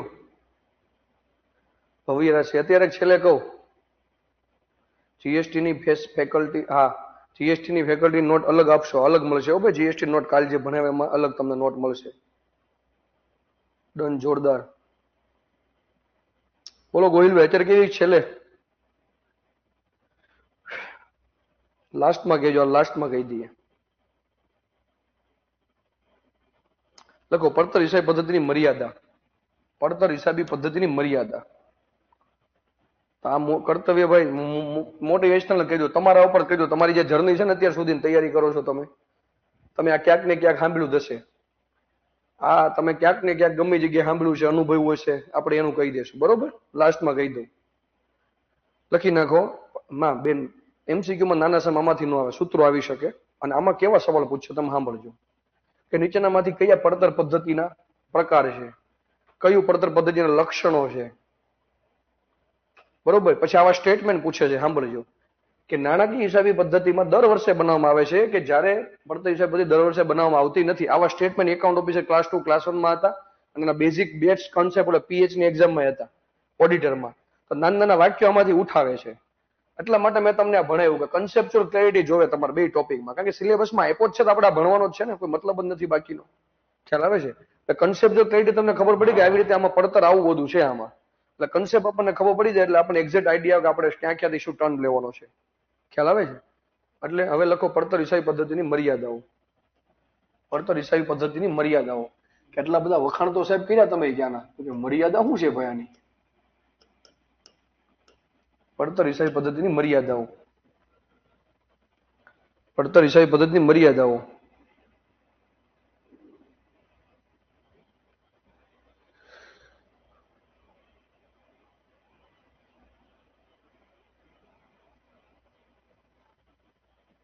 હાલો મર્યાદા એટલે ભાઈ એવું કે થોડી કાપવાની ટોપિકની, હાલો કાપી નાખીએ. ઘણા એવું કે છે કે પેલા ભૂતકાળમાં પડતર કઈ હતું જ નહીં, તો હિસાબો બધા લખતા જ તે, બધું થતું જ તે. તો આ બધી વસ્તુ એને પડતર હિસાબી પદ્ધતિ બિનજરૂરી છે, બરોબર? શું કે છે? બિનજરૂરી છે. એવું કે છે કે ભાઈ પેલા ભૂતકાળમાં પડતર હિસાબી પદ્ધતિમાં નહોતી તોય બધા ધંધા કરતા જ તે, વેચાણ ખરીદ વેચાણ થતું જ તે. આ બધી બિનજરૂરી વસ્તુ છે, ખોટી વસ્તુ કે બિનજરૂરી. એવું નથી હોતું. તો આ બતાવવાનું બિનજરૂરી તમે કહો છો બરોબર છે, પણ નાના એકમો એવા છે કે જેમાં એકદમ વસ્તુનું ઉત્પાદન પ્રાથમિક ધોરણે થતું હોય, વધારે પડતા એકમનું ઉત્પાદન ન થતું હોય અને એ ધંધો છે એ પોતાના પૂરતો સીમિત હોય, એમાં બહુ એનું આગળ ગ્રો કરવાનું કે એક્સપાન્ડ કરવાનો બહુ વિચાર ન હોય તો બરોબર છે. બાકી મોટી જોઈન્ટ સ્ટોક કંપની છે, મોટી મોટી એકમ છે, પેઢી છે, ભાગીદારી પેઢી છે, એ જો પડતરના હિસાબો ન રાખે તો વિવાદ થાય, ઝઘડા થાય, બધું બહુ તકલીફ વાળું થાય. બિનજરૂરી કહી શકાય નહીં. બીજું છે ખર્ચાળ છે. હારાવ લાભ લઈ લીધો પછી કે પૈસા દેવાનો વારો આવ્યો તો તમે એમ કહો છો પડતર પદ્ધતિ ખર્ચાળ છે, બરોબર? તો બધા એવું કહે છે ઘણા કે આ ખર્ચાળ છે કારણ કે નાના વેપારી, નાના પેઢીદાર હોય એને બહુ ખર્ચાળ નીવડે છે. નાના વેપારી, નાના પેઢીને, કારણ કે એમાં શું થાય, આના પડતરના હિસાબો મેન્ટેન કરાવો રાખો તો પછી ખબર પડે છે કે આનું નફા કરતા ખર્ચ વધી ગયો, નફા કરતા ખર્ચ શું થઈ ગયો, વધી ગયો છે. તો આ કહી શકાય કે આ ખર્ચાળ પદ્ધતિ છે, એની મર્યાદા છે. ઘણા એમ કે ગૂંચવડા ભરેલી છે. શું છે?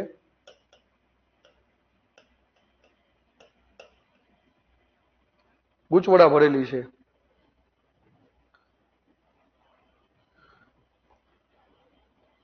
મતલબ એવો છે કે ભાઈ આમાં ટેકનિક્સ કોઈ નથી પ્રો, એટલે આને છે ને કર્મચારીને તાલીમ આપવી પડે તો સામાન્ય રીતે સમજાય.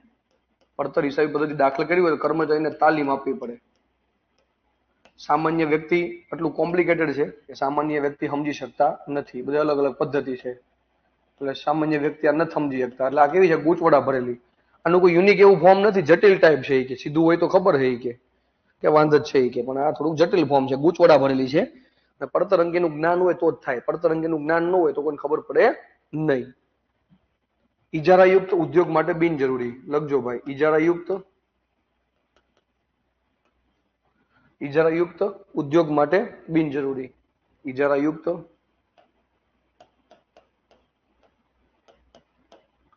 માટે બિનજરૂરી. ઇજારો કોને કહેવાય સાંભળજો. ઇજારો કોને કહેવાય 2 મિનિટમાં સાંભળી લો. આ મિકેનિકલ એન્જિનિયરિંગ નો ક્લાસ છે.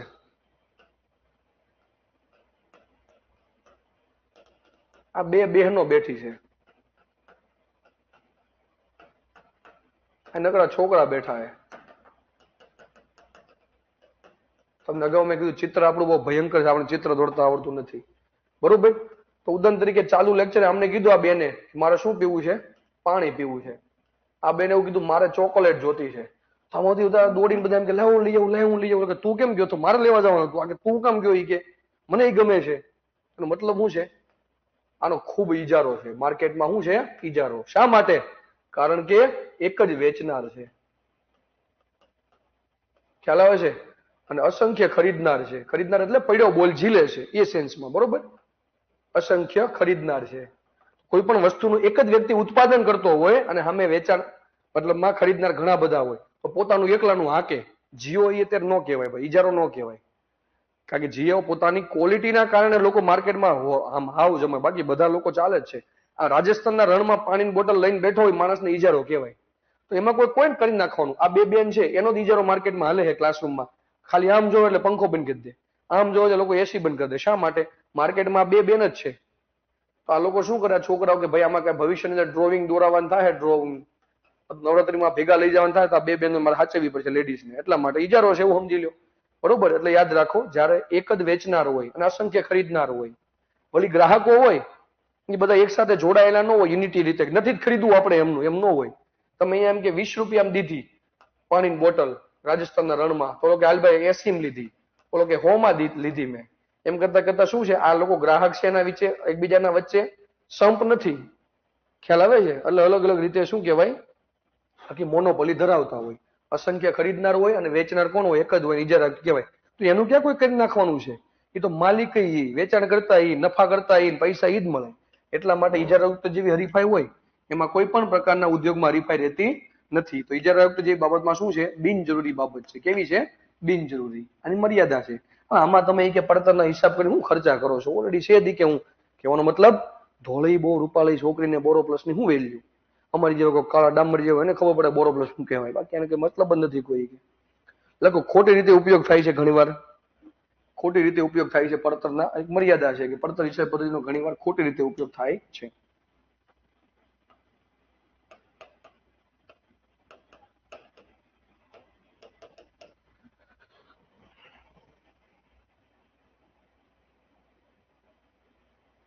એનો મતલબ કેવો કે પડતર હિસાબી પદ્ધતિ છે ખાલી સાધન છે ભાઈ, બરોબર, આ એક સાધન છે. તો આના કારણે જે પરિણામો મળ્યા, પરિણામો કદાચ ફેલ ગયા, નિષ્ફળ ગયા. શા માટે? બીજા પરિબળની કારણે. તો અધર પરિબળના કારણે નુકસાની ગઈ, બીજા પરિબળોને કારણે. તો તમે આનો વાંક ન કાઢી શકો પડતર હિસાબ પદ્ધતિ, બરોબર જ છે. એટલે આ ભાઈ એક મર્યાદા છે આખી આની.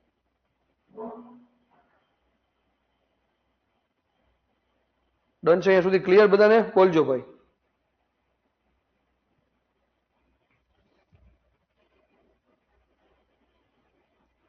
ડન છે? કોમેન્ટ કહેજો ભાઈ. હવે હાલો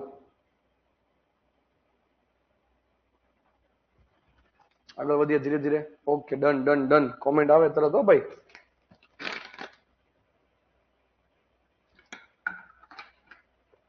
ચક્કાસ કોમેન્ટ લઈ આવો છો તમે.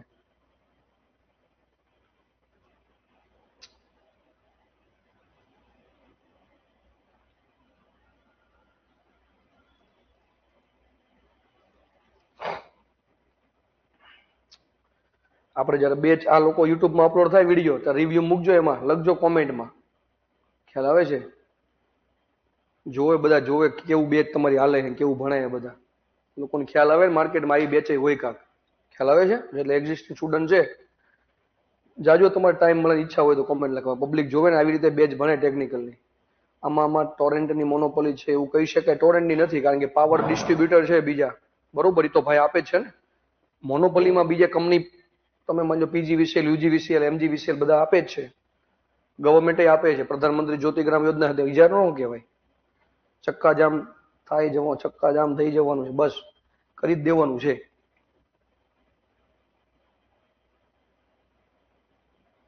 સર જીએસટી ની એ આમાં નહીં દેખાય, એમાં લખજો બધા કોમે. આમાં કોઈ નહીં દેખાય, તમારી બેચ ને જ દેખાશે. યુટ્યુબમાં અપલોડ થાય પછી એમાં લખજો ભાઈ.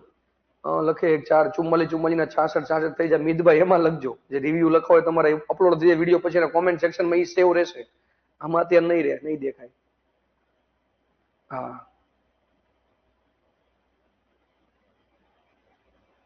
ડન છે. નોટ મળી જાય જીએસટી ની. સવાણી સિવાય, સવાણી સર સિવાય વાત ના કરાય. આવી બધા લખો. પડતરનું વર્ગીકરણ. ટેકનિકલની બેચ આપણી શું કામ ભણાવી છે? કે આવી રીતે ટેકનિકલની બેચ બને ને આ રીતે મળે તમને. હજી ઘણો બેધીન બે 48 ક્લાસમાં તમને વિડીયો મળી જાય, ઓલા લેક્ચર, ઓલા યુટ્યુબની નોટ્સ મળી જાય છે. આપણે ભણીએ એ બધાની. અને દરેક ટોપિક આપણે ટુ ધ પોઈન્ટ હાલ્યા છે. આમાંથી એક ટોપિક ઉઠાવ્યો છે કે હાલો આપણે આ ભણવાનો છે, એ ભણ્યા, ટીક માર્ક કરીને આગળ ગયા. સિલેબસ આપણો આખો આવી રીતે ચાલ્યો છે, બરોબર. આ ટોપિક લીધો, ટીક માર્ક કર્યો, આગળ ગયા, ટીક માર્ક કર્યો, આગળ ગયા. એટલે આ બધી વસ્તુ આપણે એવી રીતે ભણ્યા છીએ. આગળ વધો. લખો. પડતરનું વર્ગીકરણ. આટલી પડતર આપણે જોઈએ તો વર્ગીકરણ કેવું હોય? પડતરનું વર્ગીકરણ.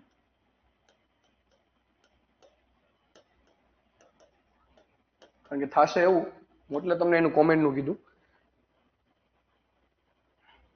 કે એમાં કોઈ તમે લોકો તો આમાં લાઈવ જોવો છો, 800 700 જણા આમાં જોશે. એમાં જે જોશે બાકીના લોકો જોશે યુટ્યુબમાં, કે જે રહી ગયા છે બાકી, અથવા જે લોકોને પહેલી વાર છે. બાકી આપણા વાળા આમાં લેક્ચર જોયેલો હશે, એટલે એમાં એટલા તો જાશે નહીં કોઈ, ઓબ્વિયસલી છે વસ્તુ, બરોબર. અહીંયા જેટલા છે બધા અહીંયા કોમેન્ટ મારી દે. એટલે ત્યાં તો યુટ્યુબમાં લાઈવ હોય તો કોઈ કોમેન્ટ સવાલ પૂછે, બાકી કોઈ પૂછી ન કે ક્યાંય.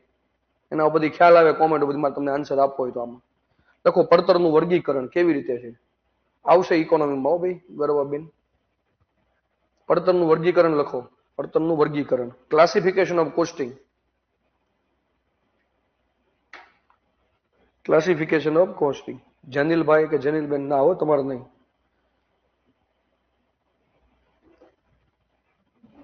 તો ભાઈ પડતરનું વર્ગીકરણ કેવી રીતે કરવામાં આવ્યું છે? લાક્ષણિકતા અનુસાર.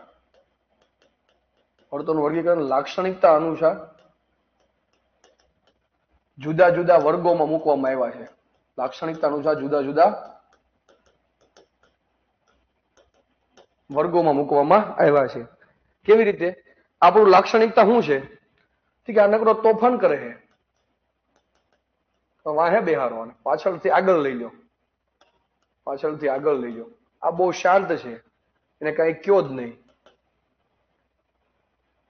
ખ્યાલ આવે છે? એટલે આપણે શું કરીએ? જેનું જેવું લક્ષણ એની રીતે ગોઠવણી કરીએ આપણે. એટલે સેમ પડતરનું વર્ગીકરણ જેવી જેની અથવા જે ઉત્પાદનની જે બાબતની લાક્ષણિકતા, એવી રીતે ફરજિયાત ગોઠવણી કરવામાં આવી છે.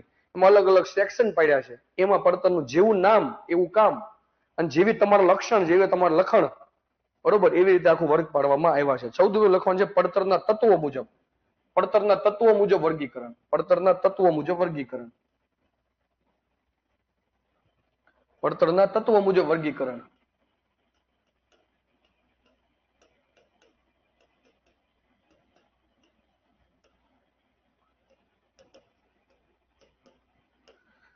નથી કહેતા લાક્ષણિકતા જેવું લક્ષણ એ રીતે વર્ગીકરણ કરવામાં આવે છે. કે હું ઘરેથી આવીને મારી વાઈફને મેં એવું કીધું કે આખું સિટી એવું કહે છે કે આજ મેં ચાંદો જોયો. નહીં, મારા વાઈફને મેં ઘરે નોકરી આવીને એવું કીધું કે આખી સોસાયટી એવું કહે છે મેં આજ ચાંદો જોયો, મેં આજ ચાંદો જોયો, મેં આજ ચાંદો જોયો. તને મેં ના નથી પાડી કે અગાસી ઉપર ન જાતી. ખ્યાલ આવે છે? એટલે આ જે લાક્ષણિકતા છે તમારી, જેમાં લક્ષણ, એવી રીતે તમને કોમેન્ટ કોક આપે અને એવી રીતે તમારું કામ વખાણે. એટલે આ પડતરમાં આવું છે. હમણાં હું તમને કહીશ. આખી સોસાયટી કહેવા માંડી મને કે મેં આજે ચાંદો જોયો, મેં આજ ચાંદો જોયો. તને મેં નાનો જ પડી અગાસી ઉપર ન જાતી. ખ્યાલ આવે છે? ઘણા કહેતા હોય મારા બૈરાને કેવું છે, તમારે ઘરવાળાને કેવું છે, કેજો. ઘણા જો નામ નથી લેવું, એક બેને તરત દાંત કાઢ્યા. શું કરવા? એ મને ખબર એમને કીધું છે કે હું ભાઈ મારા હસબન્ડને મારે કાયરી કવી છે, એમાંથી હું કહીશ તમને. આ તમને તરત યાદ રહી જાય બધાને. શું કરવા? કારણ કે આ તમને સિદ્ધત થી તમારી આ બધું સિદ્ધત થી સમજવાનું. જેટલી વસ્તુ આપણા મગજમાં જાય ને એ વસ્તુ યાદ રહી જાય. બરોબર? પડતરના તત્વો મુજબ. પડતરના તત્વો મુજબ શું આવે? તો સૌથી પહેલા લખો પડતરના તત્વો મુજબ, કે પડતરના તત્વો મુજબ 3 રીતે ઘણા બધા દાંત કાઢે. આપણે દાંત કાઢવાના. સાંભળો, ખાલી પોતપોતાને લાગે ને એમાં ઘણાને એ પોતે દાંત બહુ કાઢે. ખ્યાલ આવે છે? કે કોલેજમાં હતા, તમે છોકરી હાલતી હાલતી જતી હોય ને એમ પૂછો, એક્સક્યુઝ મી, આ રૂમાલ તમારો છે? તો કે ના, આ નંબર માગવાની ટેકનિક જૂની થઈ ગઈ.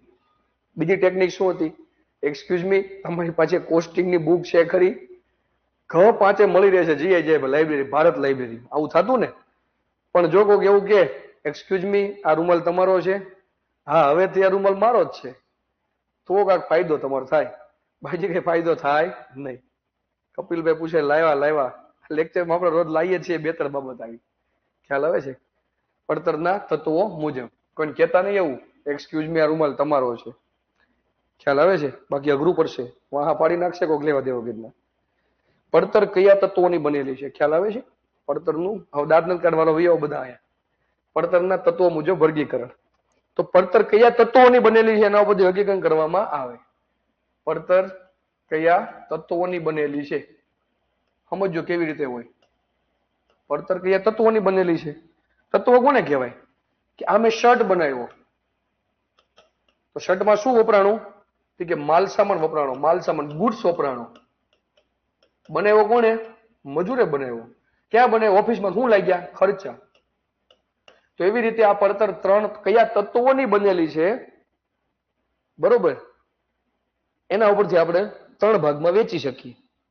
ખ્યાલ આવે છે? માલ સામાન, મજૂરી અને ખર્ચા કયા તત્વોની બનેલી છે એને આપણે 3 ભાગમાં વેચી શકીએ. તો પેલી શું છે? માલ સામાન. બીજું શું કીધું? મજૂરી. અને ત્રીજું શું કીધું? ખર્ચા. આ 3 ભાગમાં વેચી શકીએ. પડતર કયા તત્વોની બનેલી છે. એક જ વાર વાંચવાની, સિંગલ ટાઈમ લેક્ચર જોવાનો, નોટ્સ વાંચવાની, વાત પતી ગઈ. કોઈ બુક જોવાની જરૂર નથી.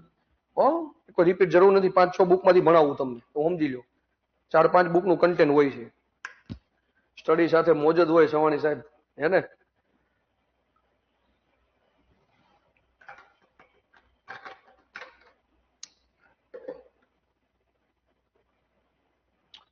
બે ભાગોમાં વેચવામાં આવે.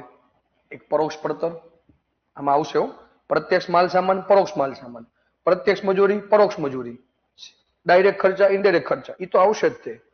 પણ આ પડતરના તત્વો મુજબ મેન વર્ગીકરણ કરવા જાઓ તમે તો બધા તત્વોને 2 ભાગમાં વેચી શકો. પેલા એ 2 ભાગ લખી લો. સૌથી પહેલા કયો ભાગ લખી શકો? આ પડતર છે ને તત્વો મુજબ, એને 2 ભાગમાં વેચી શકો. તો 2 ભાગમાં છે પરોક્ષ પડતર અને પ્રત્યક્ષ પડતર. આ કન્ટિન્યુ છે ભાઈ, સાંભળજો. પડતરના તત્વો મુજબ વર્ગીકરણ પહેલો ભાગ છે. એમાં 3 વસ્તુનો સમાવેશ થાય. શા માટે? કે આ પડતર કયા તત્વોની બનેલી છે એ પ્રમાણે. તો એ 3 ભાગ કયા કયા છે? આ 3 ભાગ છે. આમાં પરોક્ષ માલ સામાન, પ્રત્યક્ષ માલ સામાન, પરોક્ષ મજૂરી, પ્રત્યક્ષ મજૂરી, સીધા ખર્ચ, આડકતરા ખર્ચ આવવાના જ છે. પણ આ મેઇન ટોપિક છે, એને 2 ભાગમાં વેચી શકાય. તો લખો પેલું છે પ્રત્યક્ષ પડતર. કેવું છે? પ્રત્યક્ષ પડતર. પ્રત્યક્ષ પડતર. પ્રત્યક્ષ પડતર તો પ્રત્યક્ષ પડતર કોને કહેવાય? લખો ડાયરેક્ટ કોસ્ટિંગ કહેવાય. જે ઉત્પાદન ખર્ચા, લખો જે ઉત્પાદન ખર્ચા ઉત્પાદન સાથે પ્રત્યક્ષ રીતે જોડાયેલા હોય. જે ઉત્પાદન ખર્ચા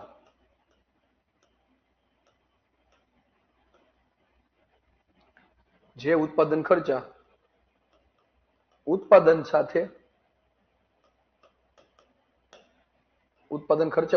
સાથે સીધી રીતે સંકળાયેલા હોય, સીધી રીતે જોડાયેલા હોય. જે ઉત્પાદન ખર્ચા ઉત્પાદન સાથે સીધી રીતે જોડાયેલા હોય, સીધી રીતે પ્રત્યક્ષ રીતે સંકળાયેલા હોય, તો તે ખર્ચાની બનેલી પડતરને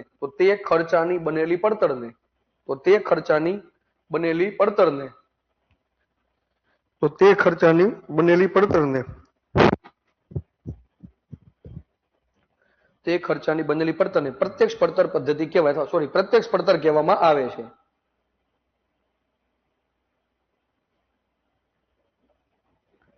આમાં પ્રત્યક્ષ માલ સામાન, પ્રત્યક્ષ મજૂરી અને પ્રત્યક્ષ ખર્ચાનો સમાવેશ થાય. બધું આમાં આવી જ જશે. આમાં કોનો સમાવેશ થાય?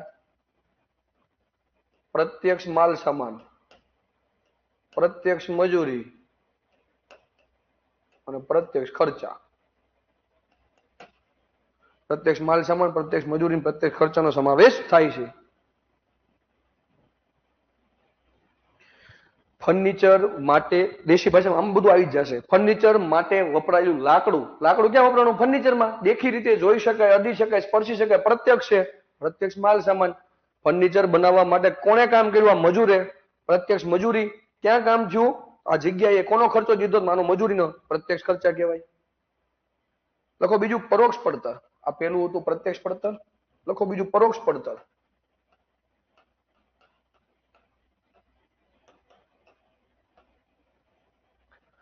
પરોક્ષ પડતર એટલે સેમ ઓલું હતું એ જ તે. જે ખર્ચ કોઈ ઉત્પાદન એકમ માટે,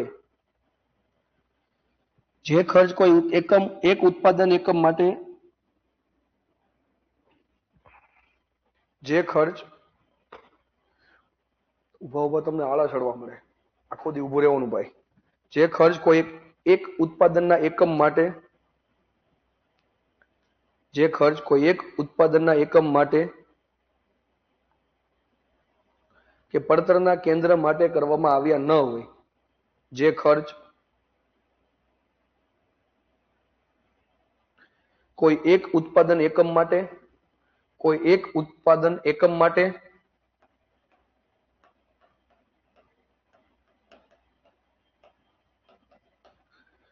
જે ખર્ચ કોઈ એક એકમ ઉત્પાદન માટે અથવા એક પડતર કેન્દ્ર માટે કરવામાં આવ્યા ન હોય, જે ખર્ચ કોઈ એક ઉત્પાદન એકમ માટે કે પડતર કેન્દ્ર માટે કરવામાં આવ્યા ન હોય, પરંતુ જે ખર્ચ સમગ્ર ઉત્પાદન માટે કરવામાં આવ્યો, હું ભણાવું છું હમણાં, જે ખર્ચ કોઈ પડતરનું કેન્દ્ર અથવા પડતર એકમ માટે કરવામાં ના આવ્યો, સમગ્ર ઉત્પાદન એકમ માટે કરવામાં આવ્યા હોય, એકમ માટે કરવામાં આવ્યા હોય, એક જ ઉત્પાદનની માટે ન કરવામાં, સમગ્ર ઉત્પાદન એકમ માટે કરવામાં આવ્યા હોય.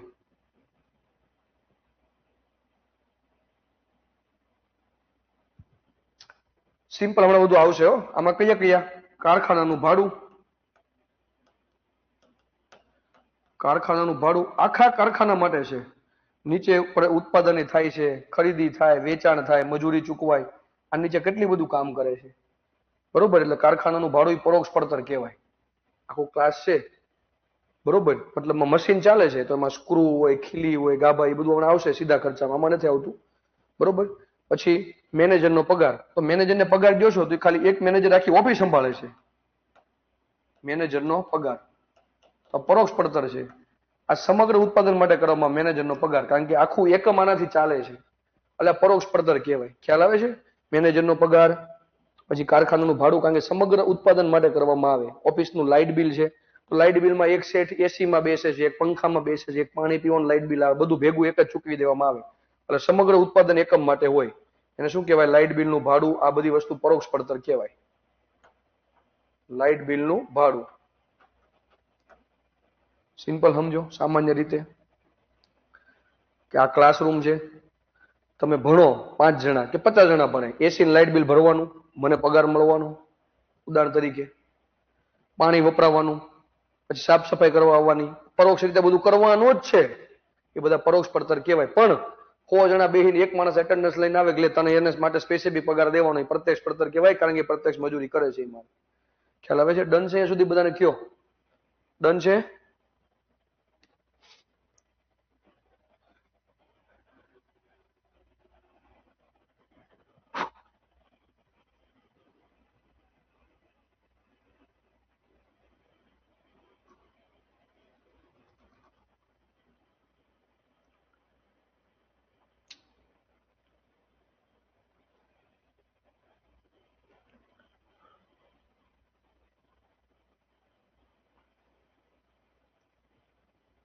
ઓકે, હાલો આગળ વધીએ.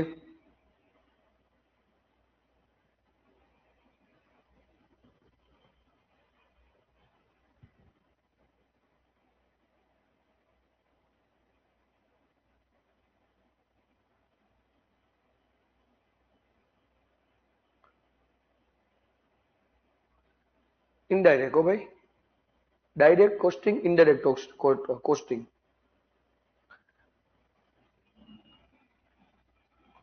હવે હેડિંગ મારવાનું છે પ્રત્યક્ષ ખર્ચા.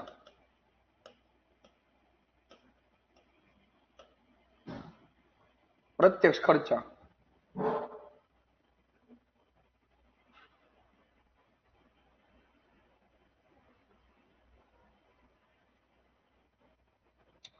શેનું હેડિંગ મારવાનું છે? આ પડતરના તત્વો મુજબમાં 3 વસ્તુ સમાવેશ થાય: માલ, સામાન, મજૂરી અને ખર્ચા. હવે લખવાનું છે, પહેલું લખવાનું છે પ્રત્યક્ષ ખર્ચા.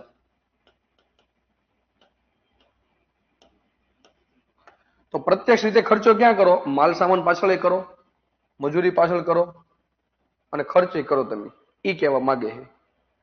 પડતરમાં 3 વસ્તુ વપરાવાની છે: માલ સામાન, મજૂરી, ખર્ચા. પણ ખર્ચા બે પ્રકારના થાય, પ્રત્યક્ષ રીતે થાય અને પરોક્ષ રીતે થાય. ખ્યાલ આવે છે? એટલે પ્રત્યક્ષ ખર્ચામાં સૌથી પહેલું લખવાનું છે પ્રત્યક્ષ માલ સામાન. શું લખવાનું છે? પ્રત્યક્ષ માલ સામાન.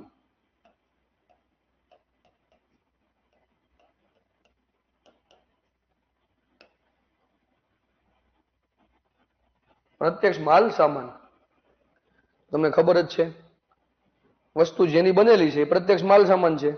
આ શર્ટ છે એમાં કાપડ છે, પ્રત્યક્ષ માલ સામાન છે. બૂટ છે એમાં લેધર વપરાય, એ પ્રત્યક્ષ માલ સામાન છે. પેનનું જે અંદર મટીરિયલ છે પ્રત્યક્ષ માલ સામાન છે. આમાં કપાસ વપરાવાનો એ પ્રત્યક્ષ માલ સામાન છે. તો પ્રત્યક્ષ માલ સામાન એટલે લખો ઉત્પન્ન થયેલી વસ્તુ જે માલ સામાનની બનેલી છે. ફર્નિચરમાં લાકડું છે, ઉત્પન્ન થયેલી વસ્તુ જે માલ સામાનની બનેલી છે.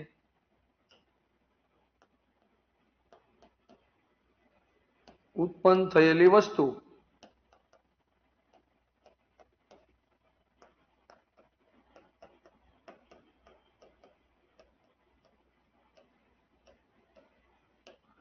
ઉત્પન્ન થયેલી વસ્તુ જે માલ સામાનની બનેલી છે એ પ્રત્યક્ષ માલ સામાન છે. બધી વસ્તુ આમાં ડાયરેક્ટ દેખાય જ છે. તો એકમ દીઠ પડતર નક્કી કરી શકાય સરળતાથી. બહુ આવો સવાલ હતો આ એકાદામાં. એકમ દીઠ પડતર સૌથી સરળ આમાં નક્કી કરી શકાય. એકમ દીઠ પડતર નક્કી કરી શકાય છે. એકમ દીઠ પડતર સરળતાથી નક્કી કરી શકાય છે.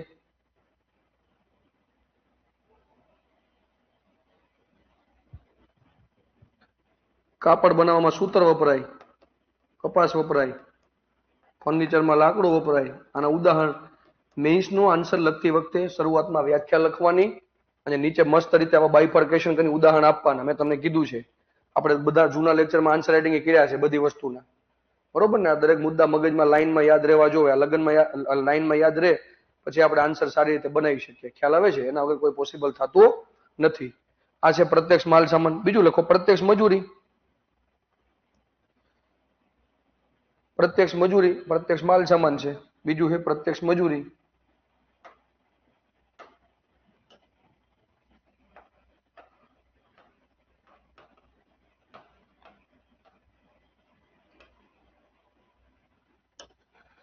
પ્રત્યક્ષ મજૂરી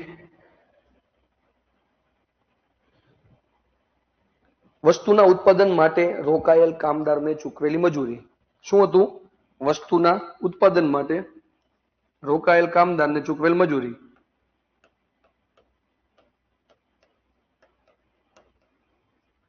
વસ્તુના ઉત્પાદન માટે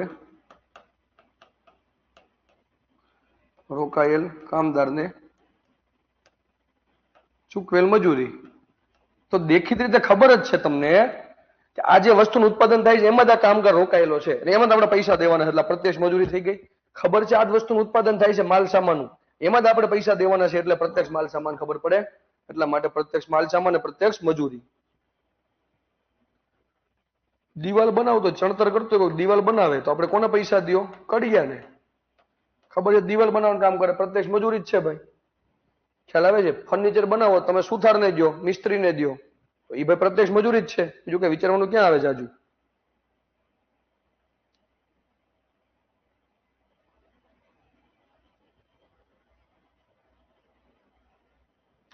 પ્રત્યક્ષ માલ સામાનમાં સોરી પ્રત્યક્ષ ખર્ચામાં કયા કયા આવે? પ્રત્યક્ષ માલ સામાન, પ્રત્યક્ષ મજૂરી અને હજી એક આવશે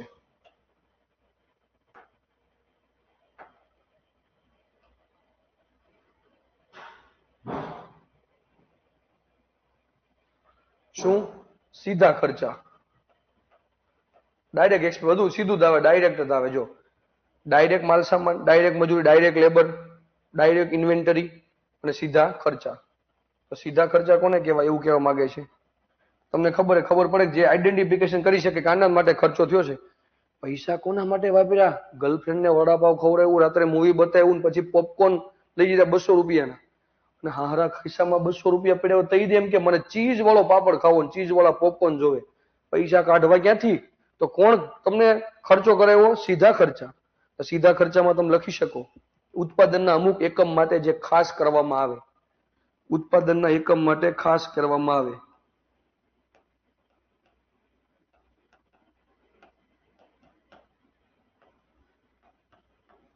ઉત્પાદનના એકમ માટે ખાસ કરવામાં આવતા ખર્ચા.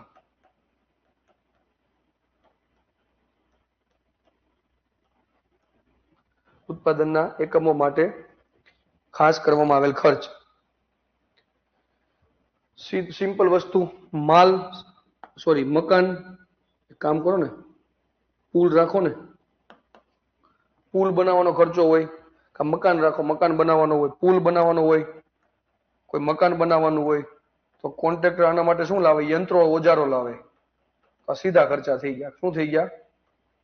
સીધા ખર્ચા થઈ ગયા, કે આના પરથી બનાવવામાં આવે, સીધા ખર્ચા થઈ ગયા. બધા આવી ગયા એમાં. જો કે અહીંયા સીધા ખર્ચા એટલે મકાન, પુલ અને મકાન બનાવવા માટે યંત્રો ખરીદ્યો, ઓજારો ખરીદ્યો, દસ્તાવેજ ફી ચૂકવી હોય તમને સ્પેસિફિક એના માટે, મુસાફરી એના માટે કર્યું હોય, તો તમને કોઈ પૂછે ક્યાં જાશો? તો ઓફિસના કામથી મુસાફરી કરું છું, તો સીધો ખર્ચો થઈ ગયો. વાયા ત્રીજા મિત્રની ભલામણથી જાવ તો એ સીધો ખર્ચો નહીં થઈ ગયો, પરોક્ષ ખર્ચા થઈ ગયા. એટલે ઉત્પાદન એકમ માટે ખાસ કરવામાં આવતો હોય, મકાન લ્યો, પુલ લ્યો, યંત્રો ને ઓજારો વપરાય, એમાં ખર્ચા ફરજિયાત કરવામાં આવતા હોય છે. આ ક્લાસિફિકેશનમાં છે આદિત્યભાઈ, પેલું જ છે આ મોટું છે. 6 ક્લાસિફિકેશન છે. પેલું છે શેના આધારે? પડતરના તત્વો મુજબ છે. તો તત્વો મુજબ આ સૌથી પહેલા આઈડેન્ટિફિકેશન છે, બરોબર. આ તો પ્રત્યક્ષ ખર્ચાનું. હવે છે પરોક્ષ ખર્ચા. આ તો પ્રત્યક્ષ ખર્ચાનું. હવે છે ક્લાસિફિકેશન પરોક્ષ ખર્ચાનું. લખો પરોક્ષ ખર્ચાઓ.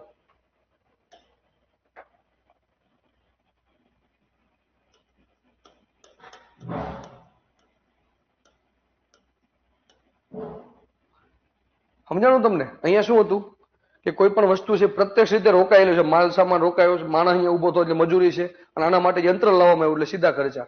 તો પ્રત્યક્ષ જો દરેક કોસ્ટિંગ ની અંદર કોઈ પણ પડતર બંનેલીમાં 3 નો સમાવેશ થાય. માલ સામાન વપરાય, મજૂરી વપરાય, ખર્ચા થાય. આ ખર્ચા કયા? સીધા હોઈ શકે ને આડકતરા હોઈ શકે.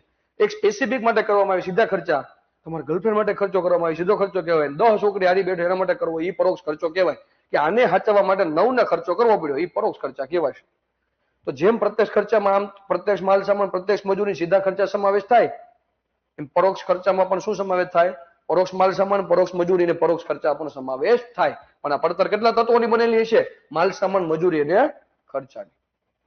તો લખો પરોક્ષ ખર્ચા. સૌથી પહેલું લખવાનું છે ભાઈ પરોક્ષ માલ સામાન. શું લખવાનું? પરોક્ષ માલ સામાન.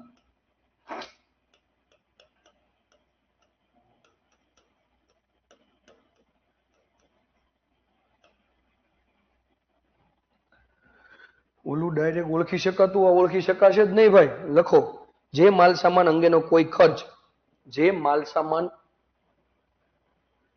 સામાન અંગેનો ખર્ચ કોઈ એક એકમના લાભ માટે નહીં. જે માલ સામાન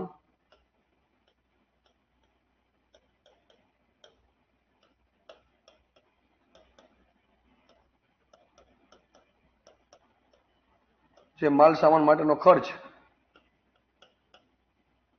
કોઈ એક એકમના લાભ માટે નહીં, પરંતુ સમગ્ર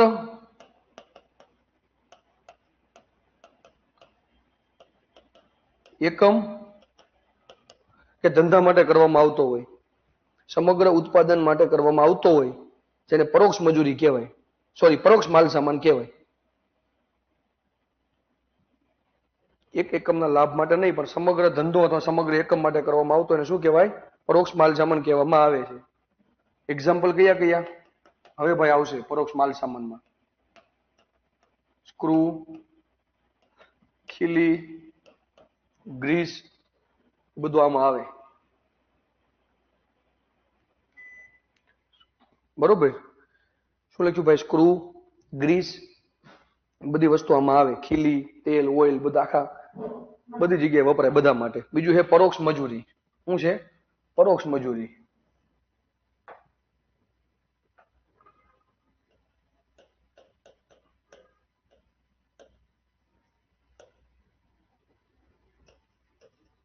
પરોક્ષ મજૂરી ખ્યાલ આવે છે?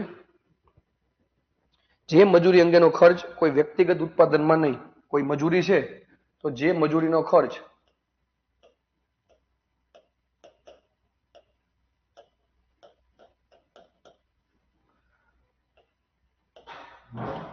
કોઈ વ્યક્તિગત ઉત્પાદન માટે નથી કરવામાં આવતો.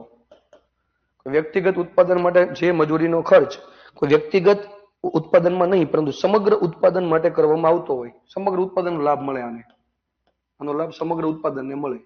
કોઈ વ્યક્તિગત ઉત્પાદન માટે નહીં પણ સમગ્ર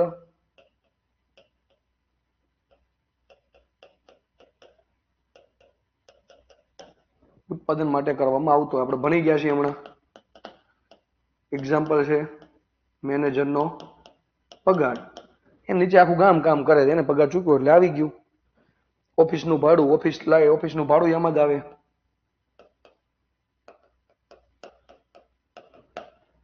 બરોબર. આ શું થઈ ગયું?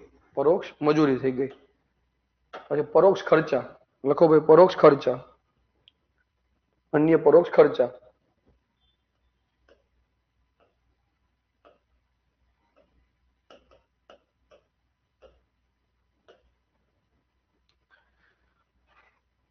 અન્ય પરોક્ષ ખર્ચા સમગ્ર ઉત્પાદન માટે કરવામાં આવેલ ખર્ચ. અન્ય પરોક્ષ ખર્ચામાં હું? સમગ્ર ઉત્પાદન માટે કરવામાં આવેલા ખર્ચ. સમગ્ર ઉત્પાદન માટે કરવામાં આવેલ ખર્ચ. એક એકમ માટે નથી, સમગ્ર ઉત્પાદન માટે છે. આખી યુનિટ માટે છે, સ્પેસિફિક માટે નથી. તો સમગ્ર ઉત્પાદન માટે કરવામાં આવેલ ખર્ચ, પરંતુ ઉત્પાદન સાથે સીધી રીતે સંકળાયેલ જ ન હોય. આ તો આખા બિલ્ડિંગ માટે કરવામાં આવ્યો છે. પણ સમગ્ર ઉત્પાદન માટે કરવામાં આવેલ ખર્ચ પણ એક કોઈ સ્પેસિફિક ઉત્પાદન માટે સીધી રીતે સંકળાયેલું હોય નહીં. લખો સમગ્ર ઉત્પાદન માટે કરવામાં આવેલ ખર્ચ, પરંતુ ઉત્પાદન સાથે સીધી રીતે સંકળાયેલ હોય નહીં. પરંતુ ઉત્પાદન સાથે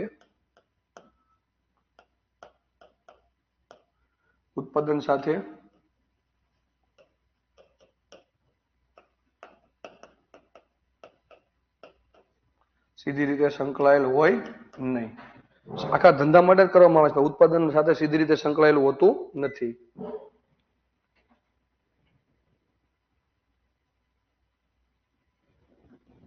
આમાં આવે છે ને ઘણું. ભાડું આખા ઉત્પાદન સાથે સીધી રીતે સંકળાયેલું નથી, પણ આખા ઉત્પાદન માટે ભરીએ છીએ આપણે. સમગ્ર ઉત્પાદન માટે કરીએ. ભાડું, આ વીમો, આ ઘસારો, આ સમગ્ર ઉત્પાદન માટે હોય. ભાડું, વીમો, કરવેરા, ઘસાડો, વીજળી બિલ આ બધું આપણે સમગ્ર એકમ માટે હોય, આખા એકમ માટે. ઉત્પાદન સાથે સીધી રીતે નથી સંકળાયેલો કે 200 એકમનું ઉત્પાદન કર્યું તો એટલું ભાડું ભાગમાં આવ્યું કે આ 10 એકમનો એટલો વીમો છે કે એટલો ઘસારો આમાં પડે, એવું સંકળાયેલું હોતું નથી. ડન છે બધા અહીંયા સુધી? કયો ડન છે? આના અહીંયા સુધી ડન છે બધા? કેજો ભાઈ. આ જાહેરાત માટેનો ખર્ચી આવે ભાઈ, બધા માટે હોય. જોરદાર, ડન છે, ડન છે, ડન છે.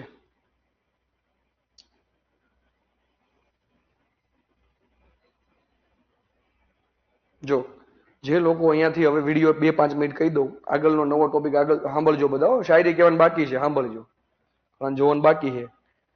આ બેચ અત્યારે હું ઓડિટર સબ ઓડિટરની ભણાવું છું. અત્યારે છોકરા જે કોમેન્ટ મારે એ ઓડિટર સબ ઓડિટર વાળા છે, બહુ જાજી સંખ્યામાં છે. એ લોકોને બેચના 5-6 સબ્જેક્ટ પૂરા થઈ ગયા, કન્ટિન્યુ ચાલુ છે. તમારે જે બાકીના સબ્જેક્ટ મ્યુનિસિપલ એકાઉન્ટન્ટ વાળી બેચ છે એમાં કન્ટિન્યુ લાઈવ જોવા મળશે. લાઈવ આની જેમ બેચ ચાલુ રહેશે, એમાં મારો લેક્ચર એમાં આવશે.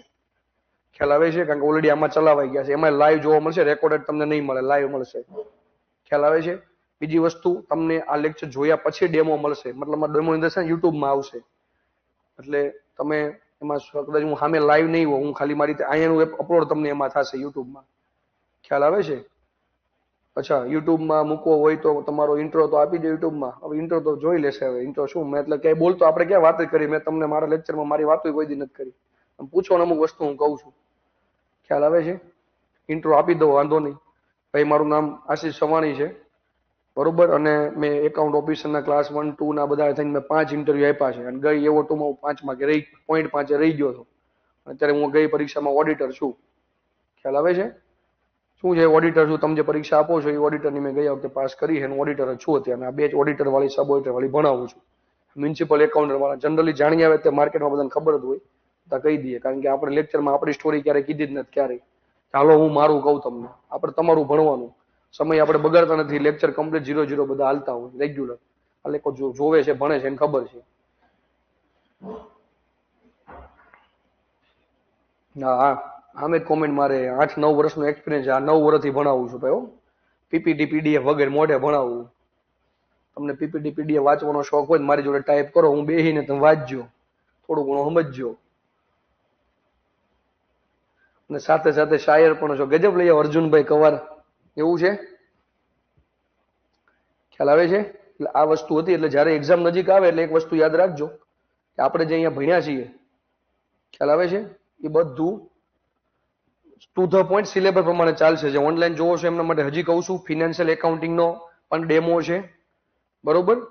પછી દાખલાનો પણ છે, મેઇન્સનો જીએસટી નો પણ છે. તો તમે 3 જેને કોર્સ લેવો છે ભાઈ, એમને તો કોઈ પૈસા ભરે નહીં, જોવું પડે ને સાહેબને આવડે કેમ. એટલે લોકો જોજો એ 3 ડેમો પ્લસ આ ચોથો, તમને એક્ઝેક્ટ આઈડિયા આવશે. ખ્યાલ આવે છે? મોટિવેશન બહુ આપે છે, હોશિયાર હે સાહેબ, ગજબ હે ભાઈ. તમે બધા રેગ્યુલર બેચ જોવો છો એટલે સારું છે. એમાં હું સબ્જેક્ટ ભણાવીશ ભાઈ, 5-6 સબ્જેક્ટ છે. ટેકનિકલના કોર મારા પાસે જ છે સબ્જેક્ટ, એમાં ભણાવીશ બધા હું સબ્જેક્ટ. ઓડિટરની બેચ તો હમણાં ઓલમોસ્ટ આવતા મહિનામાં પતી જશે, મિડમાં જ તમે રિવિઝન કરવા મળશો. તમારામાં મેઇન્સ હું ભણાવવાનો છું, દાખલા હું કરાવવાનો છું. ઓ એટલે આ વસ્તુ હતી, જે લેક્ચર જોશે એને ખ્યાલ આવી જશે પાછળ. ડેમો અને પેલા 2 ડેમો ભણ્યા હતા ઓડિટર. બીજું ખાસ વસ્તુ એ છે, મ્યુનિસિપલ એકાઉન્ટન્ટ વાળાને કહી દઉં કે ભાઈ તમે જોવો છો તો ભાઈ સિલેબસ બંનેનો એક જ છે. ઓડિટરનો ગણો, મ્યુનિસિપલ એકાઉન્ટન્ટનો ગણો. ડીએટી કેડરની જગ્યા છે બંનેમાં 4400 ગ્રેડ પેજ છે. સબ ઓડિટરનો 2400 ગ્રેડ પેજ છે. એટલે આ વસ્તુ છે કે જે આ જોશે ડેમો એ મેં આમાં ચલાવેલું છે. અને આ રીતે આપણે નોટ્સ બનાવતા લખીએ છીએ. કારણ કે ઓલામાં કેવું થાય, યુટ્યુબમાં હું તમને 2-5 ટોપિક ભણાવું તો સામે કોઈ કોમેન્ટ મારે, એ કોમેન્ટ વાંચવાનું તો છોકરા બેહી રહે, પાછું કોમેન્ટ કરે. બધાના હિતને ધ્યાનમાં રાખીને આપણે કર્યું છે ભાઈ. સિલેબસ લીધો છે, ટીક મારવાનું, આગળ વધવાનું, ટીક મારવાનું, આગળ વધવાનું, આવી રીતે સિલેબસ આખો ચાલે છે આપણો. આ લોકોને ખબર છે, જે લોકો રેગ્યુલર ભણે છે એ. ખ્યાલ આવે છે? અને બીજું, તમે જે કહેતા હતા શાયરી બોલો, તમારા માટે જ છે કે તમે જે લોકો એ 5 વર્ષથી તૈયારી કરે છે, 2 વર્ષથી તૈયારી કરે છે, કે ઘણા વર્ષથી તૈયારી કરે, જેનું બોર્ન યર 1992 છે, 95 છે, વડીલ થઈ ગયા, મોટા ઉંમરના થઈ ગયા, બરોબર, એના માટે છે આ તમારા માટે. તમે ઘણા સમયથી શું કરો છો, હોસ્ટેલમાં રહ્યો છો, તમે વ્યાકરણ કરો છો, તમે બધા સબ્જેક્ટ વાંચો છો, એટલે જે ગવર્મેન્ટ એસ્પિરન્ટની તૈયારી કરે છે એને જ આ ખબર પડશે, બાકી કોઈને ખબર પડે નહીં. કારણ કે દરેક વસ્તુ તમે અનુભવી છે, દરેક વસ્તુ તમે શું કરી છે, વાંચી છે, અને દરેક પોઈન્ટ ઓફ ટાઈમે તમે અનુભવ્યું છે. આ લોકો કે ક્યાંક કોઈક પીરસવામાં તમે ડાયલ લેવા જાઓ નાખવા, તો એમ કે શું કે તૈયારી હજી કરે છો ભાઈ તું? આપણે શું કે ડાયલ લેને ભાઈ તું, ઈ કે ક્યારે પાસ થવાનું, તું ડાયલ લઈને આગળ વહી જા ભાઈ, મને હું પૂછ કરશો. આવું તમને મગજમાં થયું હશે, ખ્યાલ આવે છે? એટલે ઘણા સમયથી લોકોને તમને શું છે, આ કન્ફ્યુઝન હશે. એટલે હું તમારા માટે કહું છું, 2-3 મિનિટ સાંભળજો ખાલી, કે સંઘર્ષ હજુ ચાલુ છે. ગામના પાદરેથી નીકળી શહેરના જાપે, સંઘર્ષ હજુ ચાલુ છે. ગામના પાદરેથી નીકળી શહેરના જાપે, અધિકારી બનવાના સપના સાથે ચાલતા છકડામાં સંઘર્ષ હજુ ચાલુ છે. સિલેબસના દરિયામાં ડૂબકી લગાવી રિવિઝનની ડોલમાં પૂછાતા છાલિયા જેટલા પ્રશ્નપત્રમાં સંઘર્ષ મારો હજુ ચાલુ છે. સુદર્શન તળાવની નહેરના ઉલટા પ્રવાહમાં વહેતી હોડીના સરેરાશ કિલોમીટરના શોધમાં સંઘર્ષ હજુ ચાલુ છે. હવે સાંભળજો, સંબંધીઓના મહેણાઓને વ્યાસસ્તુતિ અલંકારમાં ગણી સ્વ અધ્યયનમાં ખુદને કોશી બિહારનો શોક ગણાતી કોશી નદીના પ્રવાહની જેમ મારો સંઘર્ષ હજુ ચાલુ છે.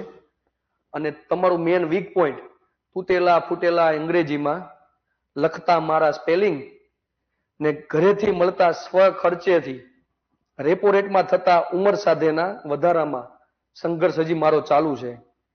વહેલી સવારે ઉઠી બ્રહ્મ મુહૂર્તમાં થતા વાંચનમાં પાછળ છોડાયેલી ઊંઘના ચક્ર ઉધી ચડતા ચક્ર ઉધી વ્યાજનો સંઘર્ષ હજુ ચાલુ છે. અને હજી મેન વસ્તુ, તમારો દુખતો પોઈન્ટ, કપડા જાતે ધોઈ રોટલીના ચોરસ આકારમાં વધી ગયેલા રસાવાળા શાકમાં જીવન જીવી આર્ટિકલ 21ની શોધમાં સંઘર્ષ હજુ ચાલુ છે. અને છેલ્લી 2 લીટી, એકબીજાના સુખ દુઃખના ભાગી થઈ એકમેકમાં કામ આવે, એકબીજાના સુખ દુઃખમાં ભાગી થતા એકમેકમાં કામ આવી બનતા બ્રહ્મોસ મિસાઇલના સંગમમાં સંઘર્ષ હજુ ચાલુ છે.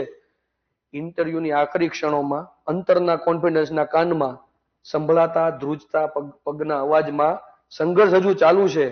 અને હવે છેલ્લું એન્ડિંગ સાંભળજો, કે ગોળ રૂપી સૂર્ય ને ચંદ્ર રૂપી મહેનત વચ્ચે, સમાજ રૂપી પૃથ્વીના આવવાથી થતા ચંદ્રગ્રહણ વચ્ચે આશીષના અંજવાળાની રાહમાં સંઘર્ષ હજુ ચાલુ છે. શા માટે? કારણ કે સાયકલનો સંઘર્ષ હજુ મારો ચાલુ છે. કારણ કે આપણે બધાએ ફ્યુચર ફોર્ચ્યુનરનું જોયું છે. ખ્યાલ આવે છે? સાયકલનો સંઘર્ષ બધા તમારો ચાલુ છે, ને ફ્યુચર શું છે? ફોર્ચ્યુનરનું જોયું છે. અને આ બધા ઓડિટરની બેજ લઈને આપણે બધાને પાસ થવાનું છે. અહીંયાથી કોઈ બાકી રહેવો જોઈએ નહીં. ખ્યાલ આવે છે? દરેક વ્યક્તિને પોતપોતાના ક્ષમતા અનુસાર, પોતપોતાની મહેનત અનુસાર બધાને મળે, બરોબર, એવી હું આશા રાખું છું. અને મળીએ નવા લેક્ચરમાં. આપણે જયારે આવશે લેક્ચર ત્યારે પાછું શરૂ કરીશું. કોમેન્ટ તો પબ્લિકની આવી જ ગઈ હોય જોરદાર.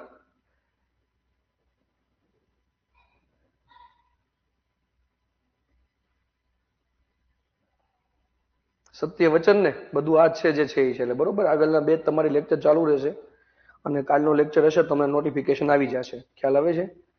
અને અચ્છા, પરીક્ષા પદ્ધતિ ખબર નથી તમને? નરોડા વાળા, ઓકે. જિંદગી તારા બધા ગુના વાળી રિપીટ, ઈ તો ભાઈ જોરદાર, સાવ સાચું. બસ આ તમારી વાસ્તવિકતા છે આપણને. અને છેલ્લે ઓલું યાદ રાખજો, ખ્યાલ આવે છે? પેપર લખતી વખતે શું કહેવાનું છે? હું મારા શબ્દનું માંગુ લઈને જરૂર આવીશ, અથવા મારા શબ્દનું માંગુ લઈને હું આવું છું. મારી જ્યાં સુધી પરીક્ષા પાસ ન થાય ત્યાં સુધી તારી ગઝલને તું કુંવારી રાખજે. જ્યાં સુધી ઘણા ગમતી હોય, ઘણા લગ્ન કરવા હોય, શું છે થોડુંક ધ્યાન રાખજે. બાકી રખાવજો ખાલી. હા હા બેન, હર્ષિતાબેન. આશીષભાઈ ઓન ધ ટોપ. તમારે ટોપમાં આવવાનું છે જિંદગીમાં. તારા બધા એ આવતી વખતે ભાઈ વારે વારે ન હોય, એક જ હારી. હાલો મળીએ નવા લેક્ચરમાં. આપણી બેચ જે ચાલુ છે ઓડિટર વાળી ચાલુ જ રહેશે. એનું શિડ્યુલનો ગેપ આવી જશે. શનિ રવિ કદાચ રજા હશે, કાલ મેસેજ આવી જશે. હવે રિપીટ ન હોય, બહુ લાંબી શાયરી છે ભાઈ. ખ્યાલ આવે છે? એટલે નવો લેક્ચર શિડ્યુલ તમારું તો કમ્પ્લીટ જ રહેશે. ઓડિટર વાળાને ઓલામાં જ્યાં બેચ શરૂ થશે એ રીતે પછી આવી જશે ચાલુ. ઓલે આપણું જયદીપભાઈ રેગ્યુલર આવે છે એ રીતે રહેશે. તમે બેચ મિક્સ ન કરો યાર. આપણું બેચ ચાલુ જ રહેશે ઓડિટર વાળાની, સબ ઓડિટરની. અને ઓલામાં સિલેબસ ફરીવાર જે સબ્જેક્ટ બાકી છે મને જે આપ્યા છે હું સબ્જેક્ટ એમાં બધા લઈશ જ તે. ખ્યાલ આવે છે? મળીએ નવા લેક્ચરમાં. અચ્છા, ગઝલ વાળી રિપીટ કરું. નથી સાંભળી તમે ભાઈ? સાંભળી તો છે. મારા શબ્દનું માંગુ લઈને હું જરૂર આવીશ. હું જ્યાં સુધી પાસ ના થાવ ત્યાં સુધી તારા ગઝલ તારી કુંવારી રાખજે. નકર પછી કોકના ગામની અંદર જાન જાશે ને ગીત વાગશે ને, ફૂલો બહારો સજાઓ મેરા મહેબૂબા યાર, તમને બહુ તકલીફ પડશે. કારણ કે આપણને ગામમાં કોઈ ગમતું હોય ને પછી લગ્ન થઈ જતા હોય, એના પહેલા ઓડિટર થઈ જાજો. મોટિવેશનની જરૂર જ નથી કોઈને. ખ્યાલ આવે છે? ગવર્મેન્ટ આટલી ભરતી કરતી હોય, 800 જગ્યા નાણાં વિભાગ કરે, વિચારો તમે. ફૂલ ગૌણ સેવા એક્ટિવ છે ને ફૂલ નાણાં વિભાગ ને ડીએટી ફૂલ એક્ટિવ છે. તમને આ વખતે નોકરીમાં લઈ જ લેવાની છે બધાને, પણ એવી રીતે તૈયારી કરજો. ખ્યાલ આવે છે? ફૂલ ટ્રાન્સપરન્ટ સિસ્ટમમાં ભરતી થાય છે એટલે ખોટું માર્કેટમાં કઈ વાવમાં ન જતા. તૈયારી કરે એ માણસ પાસ થાય જ છે. પેટર્ન ડીએટી ની બહુ સારી છે આ સિલેબસ નાણાં વિભાગની. બરોબર, મળીએ નવા લેક્ચરમાં. Thank you. જીએસટી નું લેક્ચર શ્વેતાબેન મળી જશે. બરોબર, મળીએ નવા લેક્ચરમાં. શેડ્યુલ તમને નોટિફાય થઈ જાય. Thank you very much.